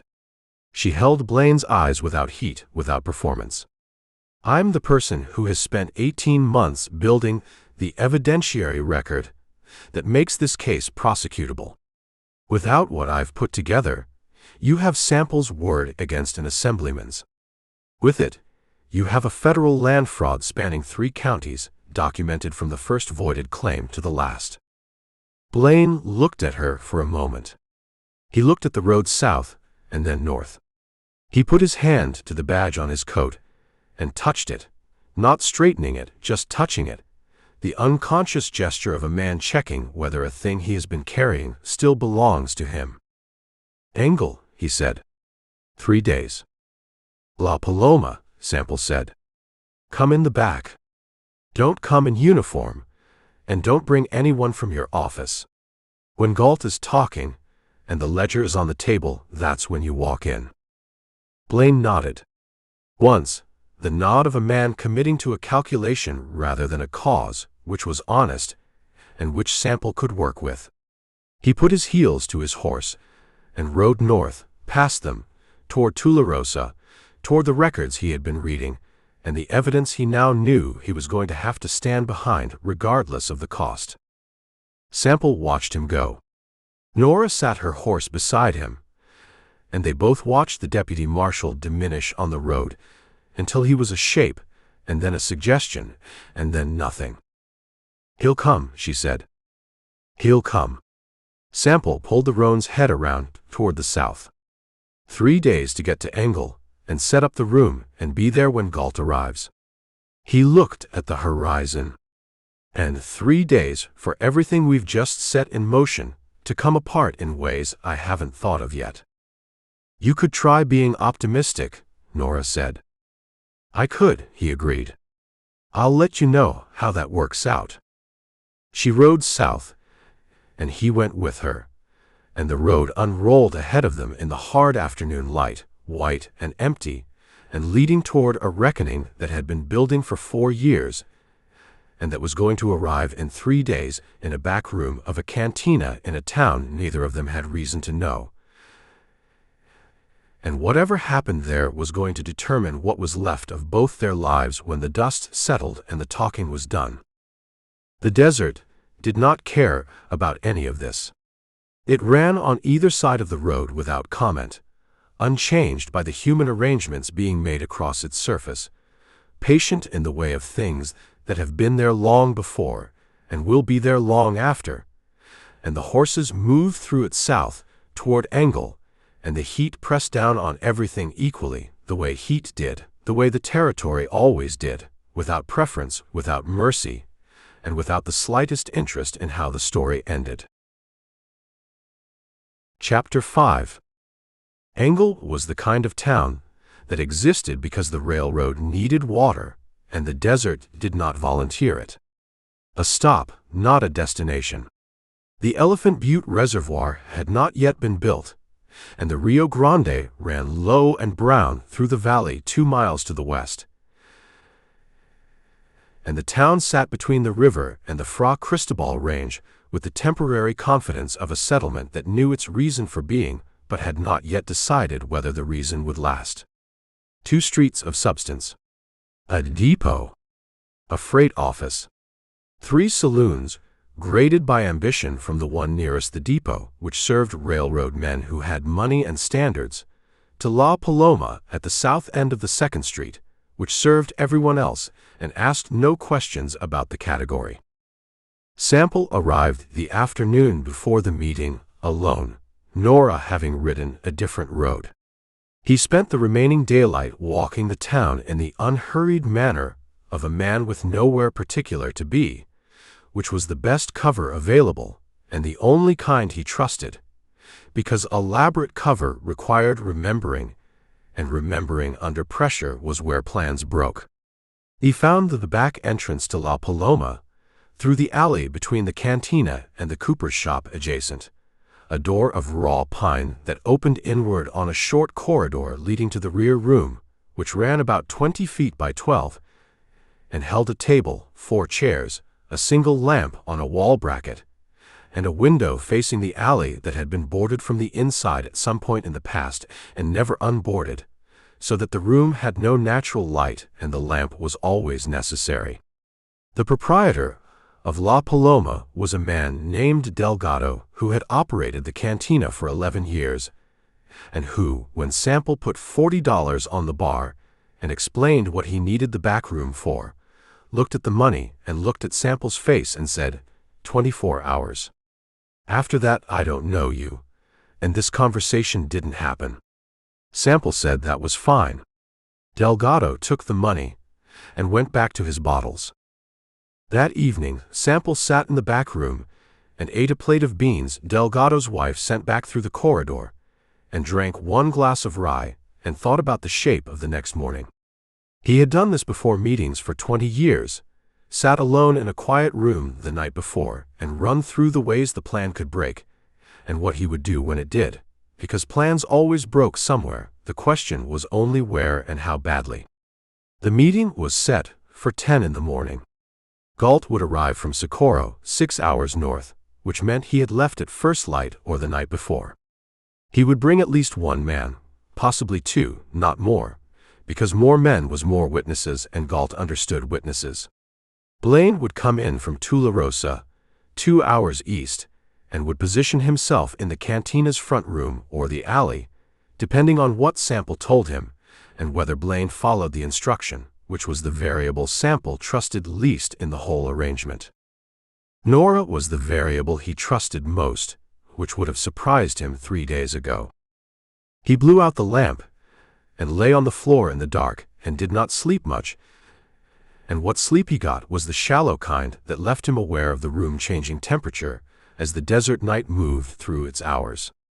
He was up before first light. He cleaned the revolver in the dark by feel, a habit old enough that his hands did not require his attention for it. He checked the loads.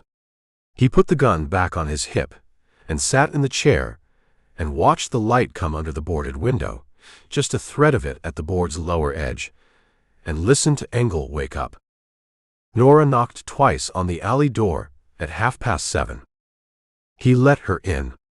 She carried her satchel and a cloth-wrapped bundle that turned out to be 2 beef sandwiches from wherever she'd spent the night, and she set them on the table and sat down and took off her hat and looked at the room. "This is where it ends," she said. Not a question. Not apprehension. The observation of a woman orienting herself to a place. "One way or another," he said. She looked at the boarded window, the lamp, the 4 chairs. Galt has never been in a room like this in his life. He takes meetings in hotel lobbies and assembly chambers and law offices, places where the furniture announces that he has standing. She unwrapped one of the sandwiches. This room announces the opposite of that. I want to know what he does when the room doesn't confirm his understanding of himself. "He talks," Sample said. "Men like Galt always talk. They mistake the sound of their own voice for control of the situation." He took the second sandwich. "That's what we need. Him talking long enough, and specifically enough, that Blaine has something to bring before a federal prosecutor without it being our word against his. And the ledger. And the ledger." He ate. Fentress told him to bring it. Told him the seller needed to see the full documentation of the title chain before she'd sign anything, which is a plausible demand from a woman who's been fighting a title challenge for 3 months. If Galt believes the acquisition is genuinely closing today, he'll bring it. "If he believes the acquisition is closing," she said. If Fentress's wire reached him before Galt's men found Fentress gone and started drawing conclusions. Yes. That's a significant if. Most of the ifs in this plan are significant. She ate her sandwich and looked at the lamp. What happens if he comes in angry?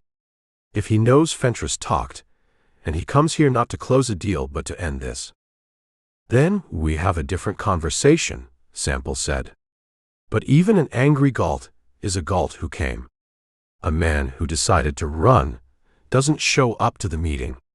He shows up here because he still believes the operation can be salvaged, or because he believes he can remove the problem in person and walk away clean. Either way, he's in the room. And Blaine. Blaine is in the front room by 9 o'clock, or he isn't coming, and if he isn't coming, we use what we have without him. He looked at her. "You understand what that means? It means my word and yours against a territorial assemblyman with a federal judge in his pocket and lawyers on retainer." She held his eyes. "I understand what it means. I've understood it since Tularosa." She set down the remainder of her sandwich. "I want to be the one who asks him about Cale."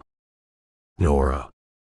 Not for the satisfaction of it, because Cale's case is the thread that connects Galt to Prout's court directly. If Galt orchestrated Cale's conviction to suppress the loan documentation, and if he admits to knowing about the loan, that puts him in the arrangement before Prout's death and makes the murder a continuation of a conspiracy rather than an isolated act. She held his eyes. I'm not asking for permission. I'm telling you the evidentiary logic. He looked at her for a moment. All right, he said. All right, she said, and opened the satchel and laid her documents on the table in the order she'd worked out, and they went through them one more time in the lamplight. The loan note and the survey map and the cross-referenced claim records, not because either of them needed the review, but because going through a plan one more time before you execute it was the discipline that separated the people who survived their plans from the people who didn't. At 9 o'clock, Sample went to the front room and found Blaine at the bar with a glass of water and his hat on and his badge under his coat. The deputy looked at him without warmth or hostility, the face of a man who had made his decision and was living inside it and had no further use for feelings about it. He's here, Blaine said. Came in 20 minutes ago. 2 men with him. They're in the front room of the hotel across the street. 2 men. One of them I know. Name's Vickers. He does Marshal's work for hire on the Southern Circuit. The other I don't recognize. Blaine set his water glass down. Vickers is capable. I've seen him work. Vickers stays in the hotel. You think he'll come alone? I think Galt will want whatever happens in that back room to happen without witnesses he doesn't control. Vickers is insurance against the meeting going wrong, not a participant in the meeting itself. Sample looked at Blaine. When Galt goes into the alley, Vickers and the other man either wait or they come. If they come, can you hold them in the front room long enough for me to get the conversation started? Blaine looked at his water glass. In what capacity? In the capacity of a deputy U.S. Marshal conducting an inquiry into a federal land matter, which is precisely what you are. Sample watched the man's face. That's not a fiction, Blaine. You've been conducting that inquiry for 2 days. The badge is real. Something shifted in Blaine's jaw. A small thing. A man reacquiring a relationship with something he'd been holding at arm's length. I'll hold them, he said. Sample went back through the corridor to the rear room. Nora had the documents in order, and the lamp trimmed and the 4 chairs arranged, 2 on one side of the table, 2 on the other, the arrangement of a negotiation rather than a confrontation, which was the right signal for the first 5 minutes. After the first 5 minutes, the arrangement of the furniture would not be the point. He sat down and put his hat on the table and waited. At 12 minutes past 10, footsteps in the corridor. 1 set, not 2. Galt had come without Vickers, which meant either the hotel arrangement had held or Blaine was earning his 3 days. The door opened. Thaddeus Galt was a tall man who carried his height with the ease of someone who had learned early that elevation was a form of authority and had been using it ever since. He was in his late 50s, lean in the face and thick through the shoulders, and he dressed in the manner of a man who understood that clothing was a language and had been speaking it fluently for 30 years. A good dark suit, a white shirt with a proper collar, boots that had been made for him rather than sold to him. His hair had gone silver, and he wore it long enough at the temples to suggest a man of substance rather than age. He carried a leather document case under his left arm, the case fat with paper, and he stepped into the room and took it in, the lamp, the table, the documents spread on one side, Sample and Nora on the other, the 4 chairs, and his face made no sudden movement, which told Sample that Galt had walked into rooms where the situation was not what he expected, and had learned to absorb the information without advertising the absorption. He looked at Sample. He looked at Norah. He set the document case on the table and pulled out the chair across from them and sat down and put his hands flat on the table and said nothing for a full 5 seconds. "Mr. Sample," he said. His voice was a courtroom voice, trained to carry and to land. The voice of a man who had delivered closing arguments to juries and understood that the interval between sentences was as important as the sentences themselves. "I confess, you're not who I expected to be sitting across from me this morning." "Fentress sends his apologies," Sample said. Galt's mouth moved in something that recognized the shape of a smile without committing to it. "Fentress is a practical man. I imagine he made a practical decision." He looked at Norah. "Miss Vane, I've heard a great deal about your property. I'm sorry we're meeting under circumstances that don't lend themselves to a straightforward transaction." "We're meeting under the circumstances you created," Norah said. "I'd rather not pretend otherwise." Galt looked at her for a moment with the attention of a man recalibrating. He had expected, Sample understood, a version of this meeting in which his authority over the situation was still partially intact, a negotiation, even a hostile one. What he was reading in Norah's face was something that made negotiation beside the point. "All right," Galt said. He sat back in his chair, an inch of controlled retreat. "Then let's be direct. What is it you think you have?" Sample put the loan note on the table. Cale Vane's loan document. $17 at 4%, issued to you 14 months before his arrest on a theft charge in your court. Witnessed by Reuben Kalk. He paused. Kalk, who died by hanging 8 months ago, 3 weeks before Judge Prout was shot. Galt looked at the document without touching it. His face carried the careful neutrality of a man who had spent a career looking at evidence and had learned to look at it the way a surgeon looks at a wound, with attention and without reaction. "A loan document proves a loan," he said. "It doesn't prove anything else." "By itself," Sample said. He put the survey map on the table. Then the claim records, cross-referenced and dated. Then the copy of the Territorial Land and Title Corporation registration.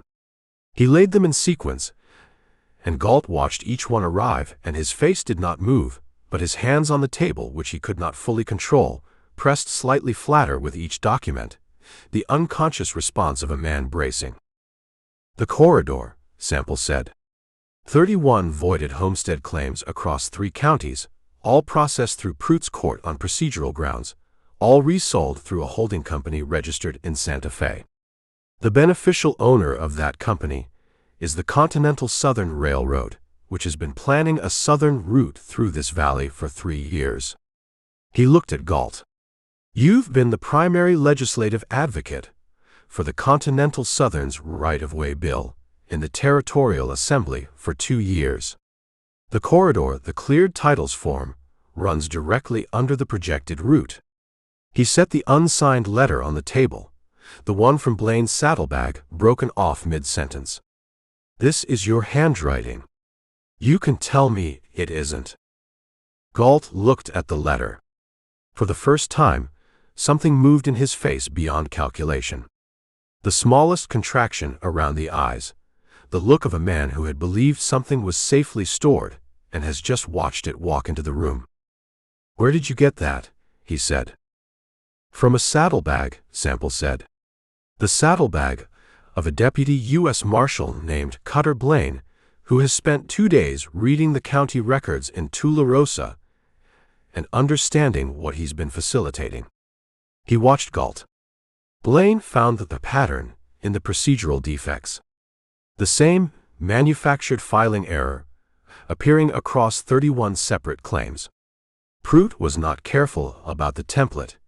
He used the same language verbatim in 14 of the voidings, which is the kind of sloppiness that happens when a man believes the records will never be examined because the operation is protected from the top. Blaine is a federal deputy, Galt said. His findings would require. His findings are already on the record, Sample said. He's been compiling them for 2 days. Whatever you intended to do about Blaine, you're past the window for it. Galt sat with his hands on the table and looked at the documents and did the arithmetic. And the arithmetic was visible in his face the way arithmetic is visible in the face of a man who has always been good at it and is now arriving at a sum he did not anticipate. He was not frightened, not yet. Frightened was not a condition Galt had much practice with. But he was recalibrating, which in a man of his intelligence was a more dangerous state than fear, because recalibration produced new plans. This is an impressive collection of circumstance, he said. His voice had recovered its courtroom quality. But circumstance is not evidence. A loan document. A survey map. Records of lawful court proceedings. A letter fragment without a signature. He looked at Sample with the eyes of a man returning to ground he knows. You have a pattern. Patterns require interpretation. And interpretation requires a witness who can place me at the center of this arrangement, which you don't have, because the people who could do that are dead or have left the territory or are deputy marshals whose credibility I can impeach with a phone call to the marshal's office in Santa Fe. You're right, Sample said. About most of that. Galt waited. The waiting was practiced, unhurried. A man who had let silence work for him 10,000 times. You're missing the ledger, Norah said. Galt looked at her. Prout kept a ledger, she said. 11 years on the bench, recording every transaction. Not the official court records, those are public and clean. His personal ledger. The one where he wrote down what he was paid, by whom, for which decisions. She held his eyes. The one that documents 31 payments from the Territorial Land and Title Corporation to a private account held in Prout's name at a bank in El Paso. The one that has Reuben Kalk's name in it 17 times. The one that has your name in it. She paused. The one you took from Prout's office the morning of his death, before the body was reported, because you understood that the ledger was the only thing that could connect you to the arrangement in a way that courts would recognize. Galt had gone still, in the way of a man conserving everything for the problem in front of him. I don't know what ledger you're referring to. Yes, you do, she said. It's in that document case. She looked at the case on the table between them. You brought it because Fentress told you the seller needed to see the full title chain before closing. You brought it because you couldn't leave it in Socorro. You don't leave that ledger anywhere you're not. And you couldn't send it ahead because sending it means putting it in someone else's hands. And you've never done that with anything that matters. She looked at him. Open the case. I'm not going to open the case because a woman at a table tells me to, Galt said. No, said a voice from the doorway.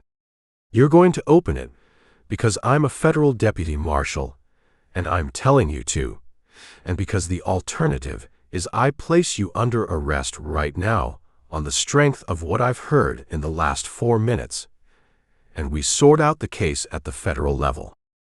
Blaine stood in the doorway.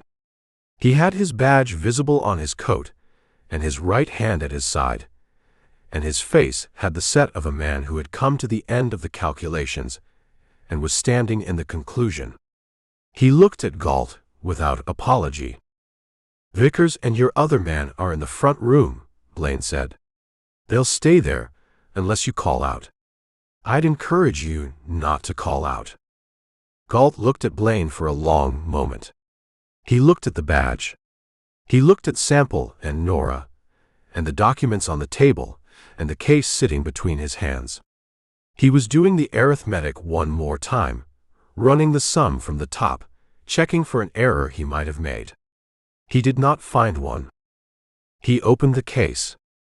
He took out the ledger himself, which Sample had not expected. He'd expected Galt to sit and require Sample to take it, the passive resistance of a man who would not volunteer his own conviction. But Galt set the ledger on the table between the other documents with a deliberateness that was almost ceremonial, the gesture of a man who had decided that if the thing was over, then the thing was over, and further performance was beneath him. The ledger was a standard account book, green cloth over boards, the spine worn to gray at the top corner where it had been handled. It looked like nothing. It looked like every account book in every lawyer's office in the territory. Sample did not touch it. He looked at Blaine, and Blaine came to the table and opened the ledger to the first page, and Sample watched the deputy's face as his eyes moved down the columns, the dates, the names, the amounts, and saw in that face the specific settling that happened when a man who has been looking at parts of a thing finally sees the whole of it assembled. "Thaddeus Galt," Blaine said. He was not reading from the ledger. He was speaking from the authority vested in the badge he wore, the authority he had been wearing at arm's length for 3 days and was now wearing on his skin. "I'm placing you under arrest for conspiracy to commit federal land fraud, for the unlawful voidance of homestead claims in Doña Ana, Sierra, and Socorro counties, and for conspiracy in the murder of Judge Calvin Pruitt." He paused. "You have the right to legal representation, which you will have ample opportunity to exercise in Santa Fe." "You can't make this arrest stick," Galt said. His voice had dropped to the register it reached when he was no longer performing. The genuine register. It was harder than the courtroom voice, and quieter and more honest. "My lawyers will have it dismissed in a week. Carver will." "Judge Carver's name is in the ledger," Nora said. "Third page." Twice. Galt looked at the ledger. He had known this, of course. He had put it there himself, because Galt was a man who documented everything including his leverage. But hearing it said aloud in a room with a federal deputy appeared to revise something in his understanding of his own position. He looked at the ledger, and then at the table, and then at his own hands. "The warrant for my arrest," Sample said. "The one signed by Carver. I'd like that withdrawn." Galt looked at him. Something moved behind his eyes, not quite humor, not quite bitterness.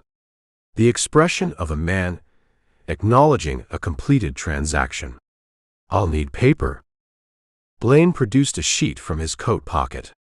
He had come prepared for this, which told Sample something about Blaine's confidence in how the morning would go, more confidence than Sample had had, which said something about the accuracy of optimism in situations where a pessimist was running the plan. Galt wrote the withdrawal in the hand that had written the letter in Blaine's saddlebag, the large, assured hand of a man accustomed to writing things that other people acted on. He signed it, and set the pen down, and sat back in his chair and looked at the ceiling. "How did you know about the ledger?" he said. "Not to anyone in particular. To the room." "Pruitt kept records," Sample said. "Men like Pruitt always do. And men like you can't throw away something that useful, even when keeping it becomes the most dangerous thing in the room." "Pruitt kept the records to have leverage over me," Galt said. "I kept the records because," he stopped. He looked at the ledger. "Because I kept thinking there would be a moment when they'd be useful. When I'd need them." He picked up his hat from the floor where it had landed when he sat down and turned it in his hands. "There's something deeply ironic about that." "Most things are in the end," Sample said. Blaine moved around the table and took Galt by the elbow and brought him to his feet with the impersonal efficiency of a man who understood that the dignity of the process was part of the process. Galt stood and straightened his coat, and picked up his hat, and put it on. And he looked at Sample with the eyes of a man cataloging a face he intended to see again under different circumstances. And Sample looked back at him with the eyes of a man who had heard that expression before, and was not particularly worried about it. "Miss Vane," Galt said at the door. Nora looked at him. "Your brother's case. I want you to know," he stopped. Started again. "It was useful. The loan documentation. Suppressing it was useful for the arrangement at the time." He said this with the care of a man choosing words that were true without being an admission, which was the lawyer's instinct operating even now. "I'm aware that doesn't help you." Nora said nothing. She held his eyes and said nothing.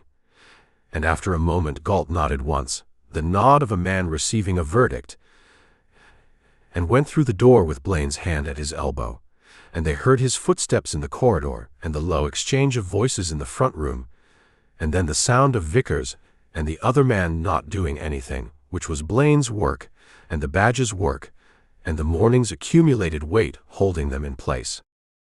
The cantina's front door opened and closed. The room held the lamp and the documents and the ledger, and the particular silence of a place where something has just finished. Nora sat with her hands in her lap and looked at the ledger on the table. She did not look like a woman who had won something. She looked like a woman sitting in a room where an account had been settled, which was different from winning, and was, in Sample's experience, what justice actually felt like as opposed to what it looked like from a distance. "Cale would have said something funny," she said. "What would he have said?" She thought about it. He would have said it was a lot of trouble for $17. She almost smiled. Got there. Let it go. He would have been right. Sample looked at the warrant withdrawal on the table. His name written in Galt's hand and crossed out. 4 years of his reputation, summarized in a withdrawal of a document that should never have existed. He folded it and put it in his coat pocket and stood up. "The voided claims," he said. "It'll take time to restore them. The Territorial Land Office is going to have to review each one.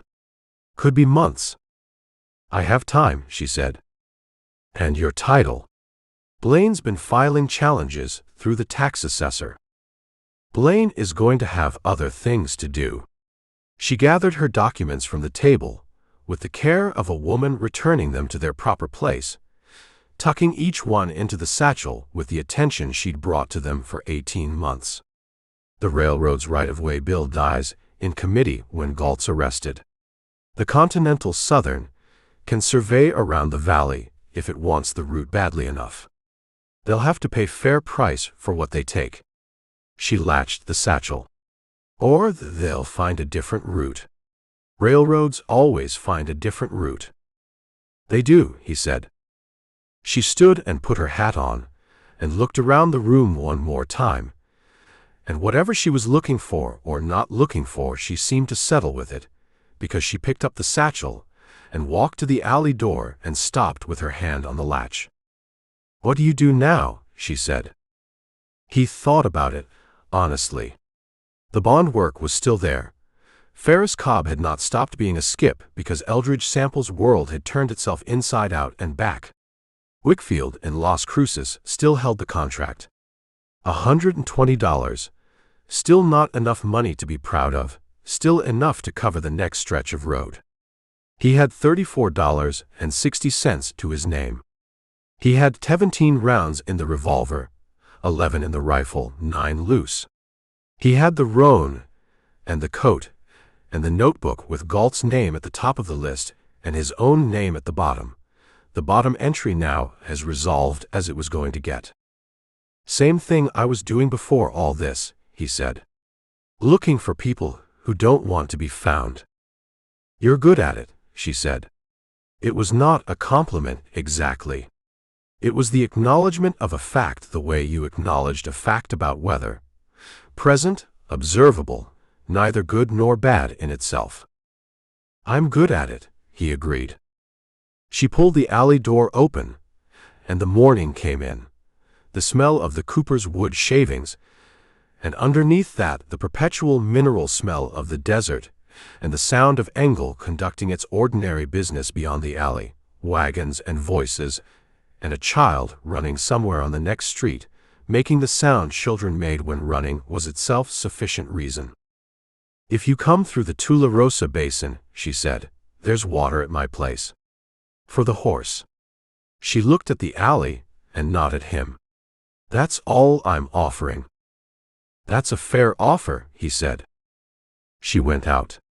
He listened to her boots on the alley stones, and the sound of her horse untied from the post, and then the sound of the horse moving away, steady and without hurry, fading into the general noise of the town, until it was indistinguishable from everything else. He stood in the doorway and looked at the alley, the length of it, the cooper's lumber stacked along the far wall, the cat sitting on top of the lumber watching him with the yellow-eyed indifference that was the cat's permanent position on human arrangements, and breathed the morning. He gathered the ledger from the table and wrapped it in the cloth the sandwiches had come in and put it under his arm. Blaine would need it in Santa Fe. He went through the front room, where Delgado was already behind the bar, and did not look up, and out the front door and into the street. Blaine had Galt outside the hotel across the street, Vickers and the other man standing back with the posture of men who had made the calculation about resistance and found it came up short. Blaine looked across the street at Sample, and Sample held up the ledger, and Blaine nodded and looked back at his prisoner. Galt stood in the street in his good suit with his hands at his sides, and did not look in Sample's direction, which was a form of dignity, and Sample gave it to him. He crossed the street and gave the ledger to Blaine, and Blaine took it with the care of a man accepting responsibility for something that would determine the rest of his career, and was aware of that fact. "Santa Fe," Sample said. "Santa Fe," Blaine said. "There's going to be a hearing. They'll want your testimony on the warrant and the frame. I'll come when they send for me." He looked at Galt. "The withdrawal he signed. Is it sufficient?" "It's sufficient to suspend the warrant.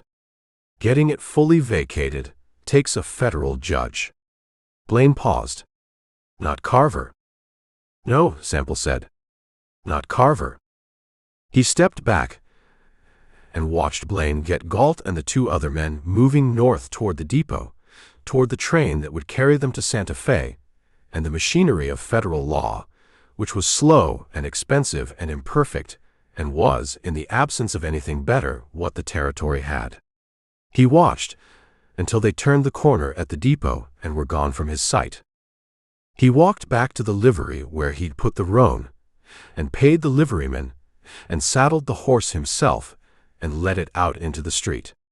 The sun was fully up now, climbing toward the point in the sky where it stopped being morning and started being what the day intended, and the heat was making its preliminary arguments on the air, winning them one by one. He checked the cinch, and checked the rifle in the scabbard, and put his boot in the stirrup and swung up. East toward the organs was Wickfield's office, and the Ferris Cobb bond, and $120 he had not yet collected. South was Mexico, and the kind of anonymity you chose when you'd used up the alternatives, which he had not. North was Santa Fe, and the hearing, and the machinery of federal law processing Thaddeus Galt through its requirements. West was the Rio Grande, and the valley, and the Tularosa Basin, and a woman who had offered him water for his horse. He sat the horse in the street, and let the morning sit with him for a moment. A child ran across the far end of the street, the same one or a different one, running for the running. A dog moved along the building fronts, checking the ledger of smells that the morning had laid down. The freight office opened its doors, and a man in an apron began sweeping the step with the unhurried rhythm of a man at the beginning of a long day. He took a breath. He turned the roan east. $120. The bond work was the bond work, and the bond work was what he knew and what he did, and what he was good at, in the plain, unsentimental way that a man was good at a thing he had chosen and stayed with long enough to understand, and understanding a thing he had found was its own kind of answer to most of the questions a man was likely to ask about his life. He did not love the work. He did not hate it. He carried it the way he carried the jornada, in the back of every decision he made in this country, as fact, as condition, as the grammar of the place he had chosen to be. He rode east out of Engel into the white morning, and the Fra Cristobal Range stood up on his left, and the desert floor ran flat and enormous on his right, and the roan moved under him with the long ground-eating walk of a horse that had been this way before, and had opinions about the pace and the direction, and was for once being given its head to say so. Behind him, Engel diminished. The cantina, the depot, the hotel where Galt had spent his last free morning, the alley where a cat watched everything from the top of a lumber pile with the long view that cats took, the view that went past the immediate and the urgent to the condition of things, which was that the desert had been here before all of it, and would be here after, patient and enormous and lit from above by a sun that did not know or care what happened in the rooms beneath it. And the road ran on ahead of Sample into the distance where the mountains waited, and he rode toward them, and the morning opened up and the country went on. The end.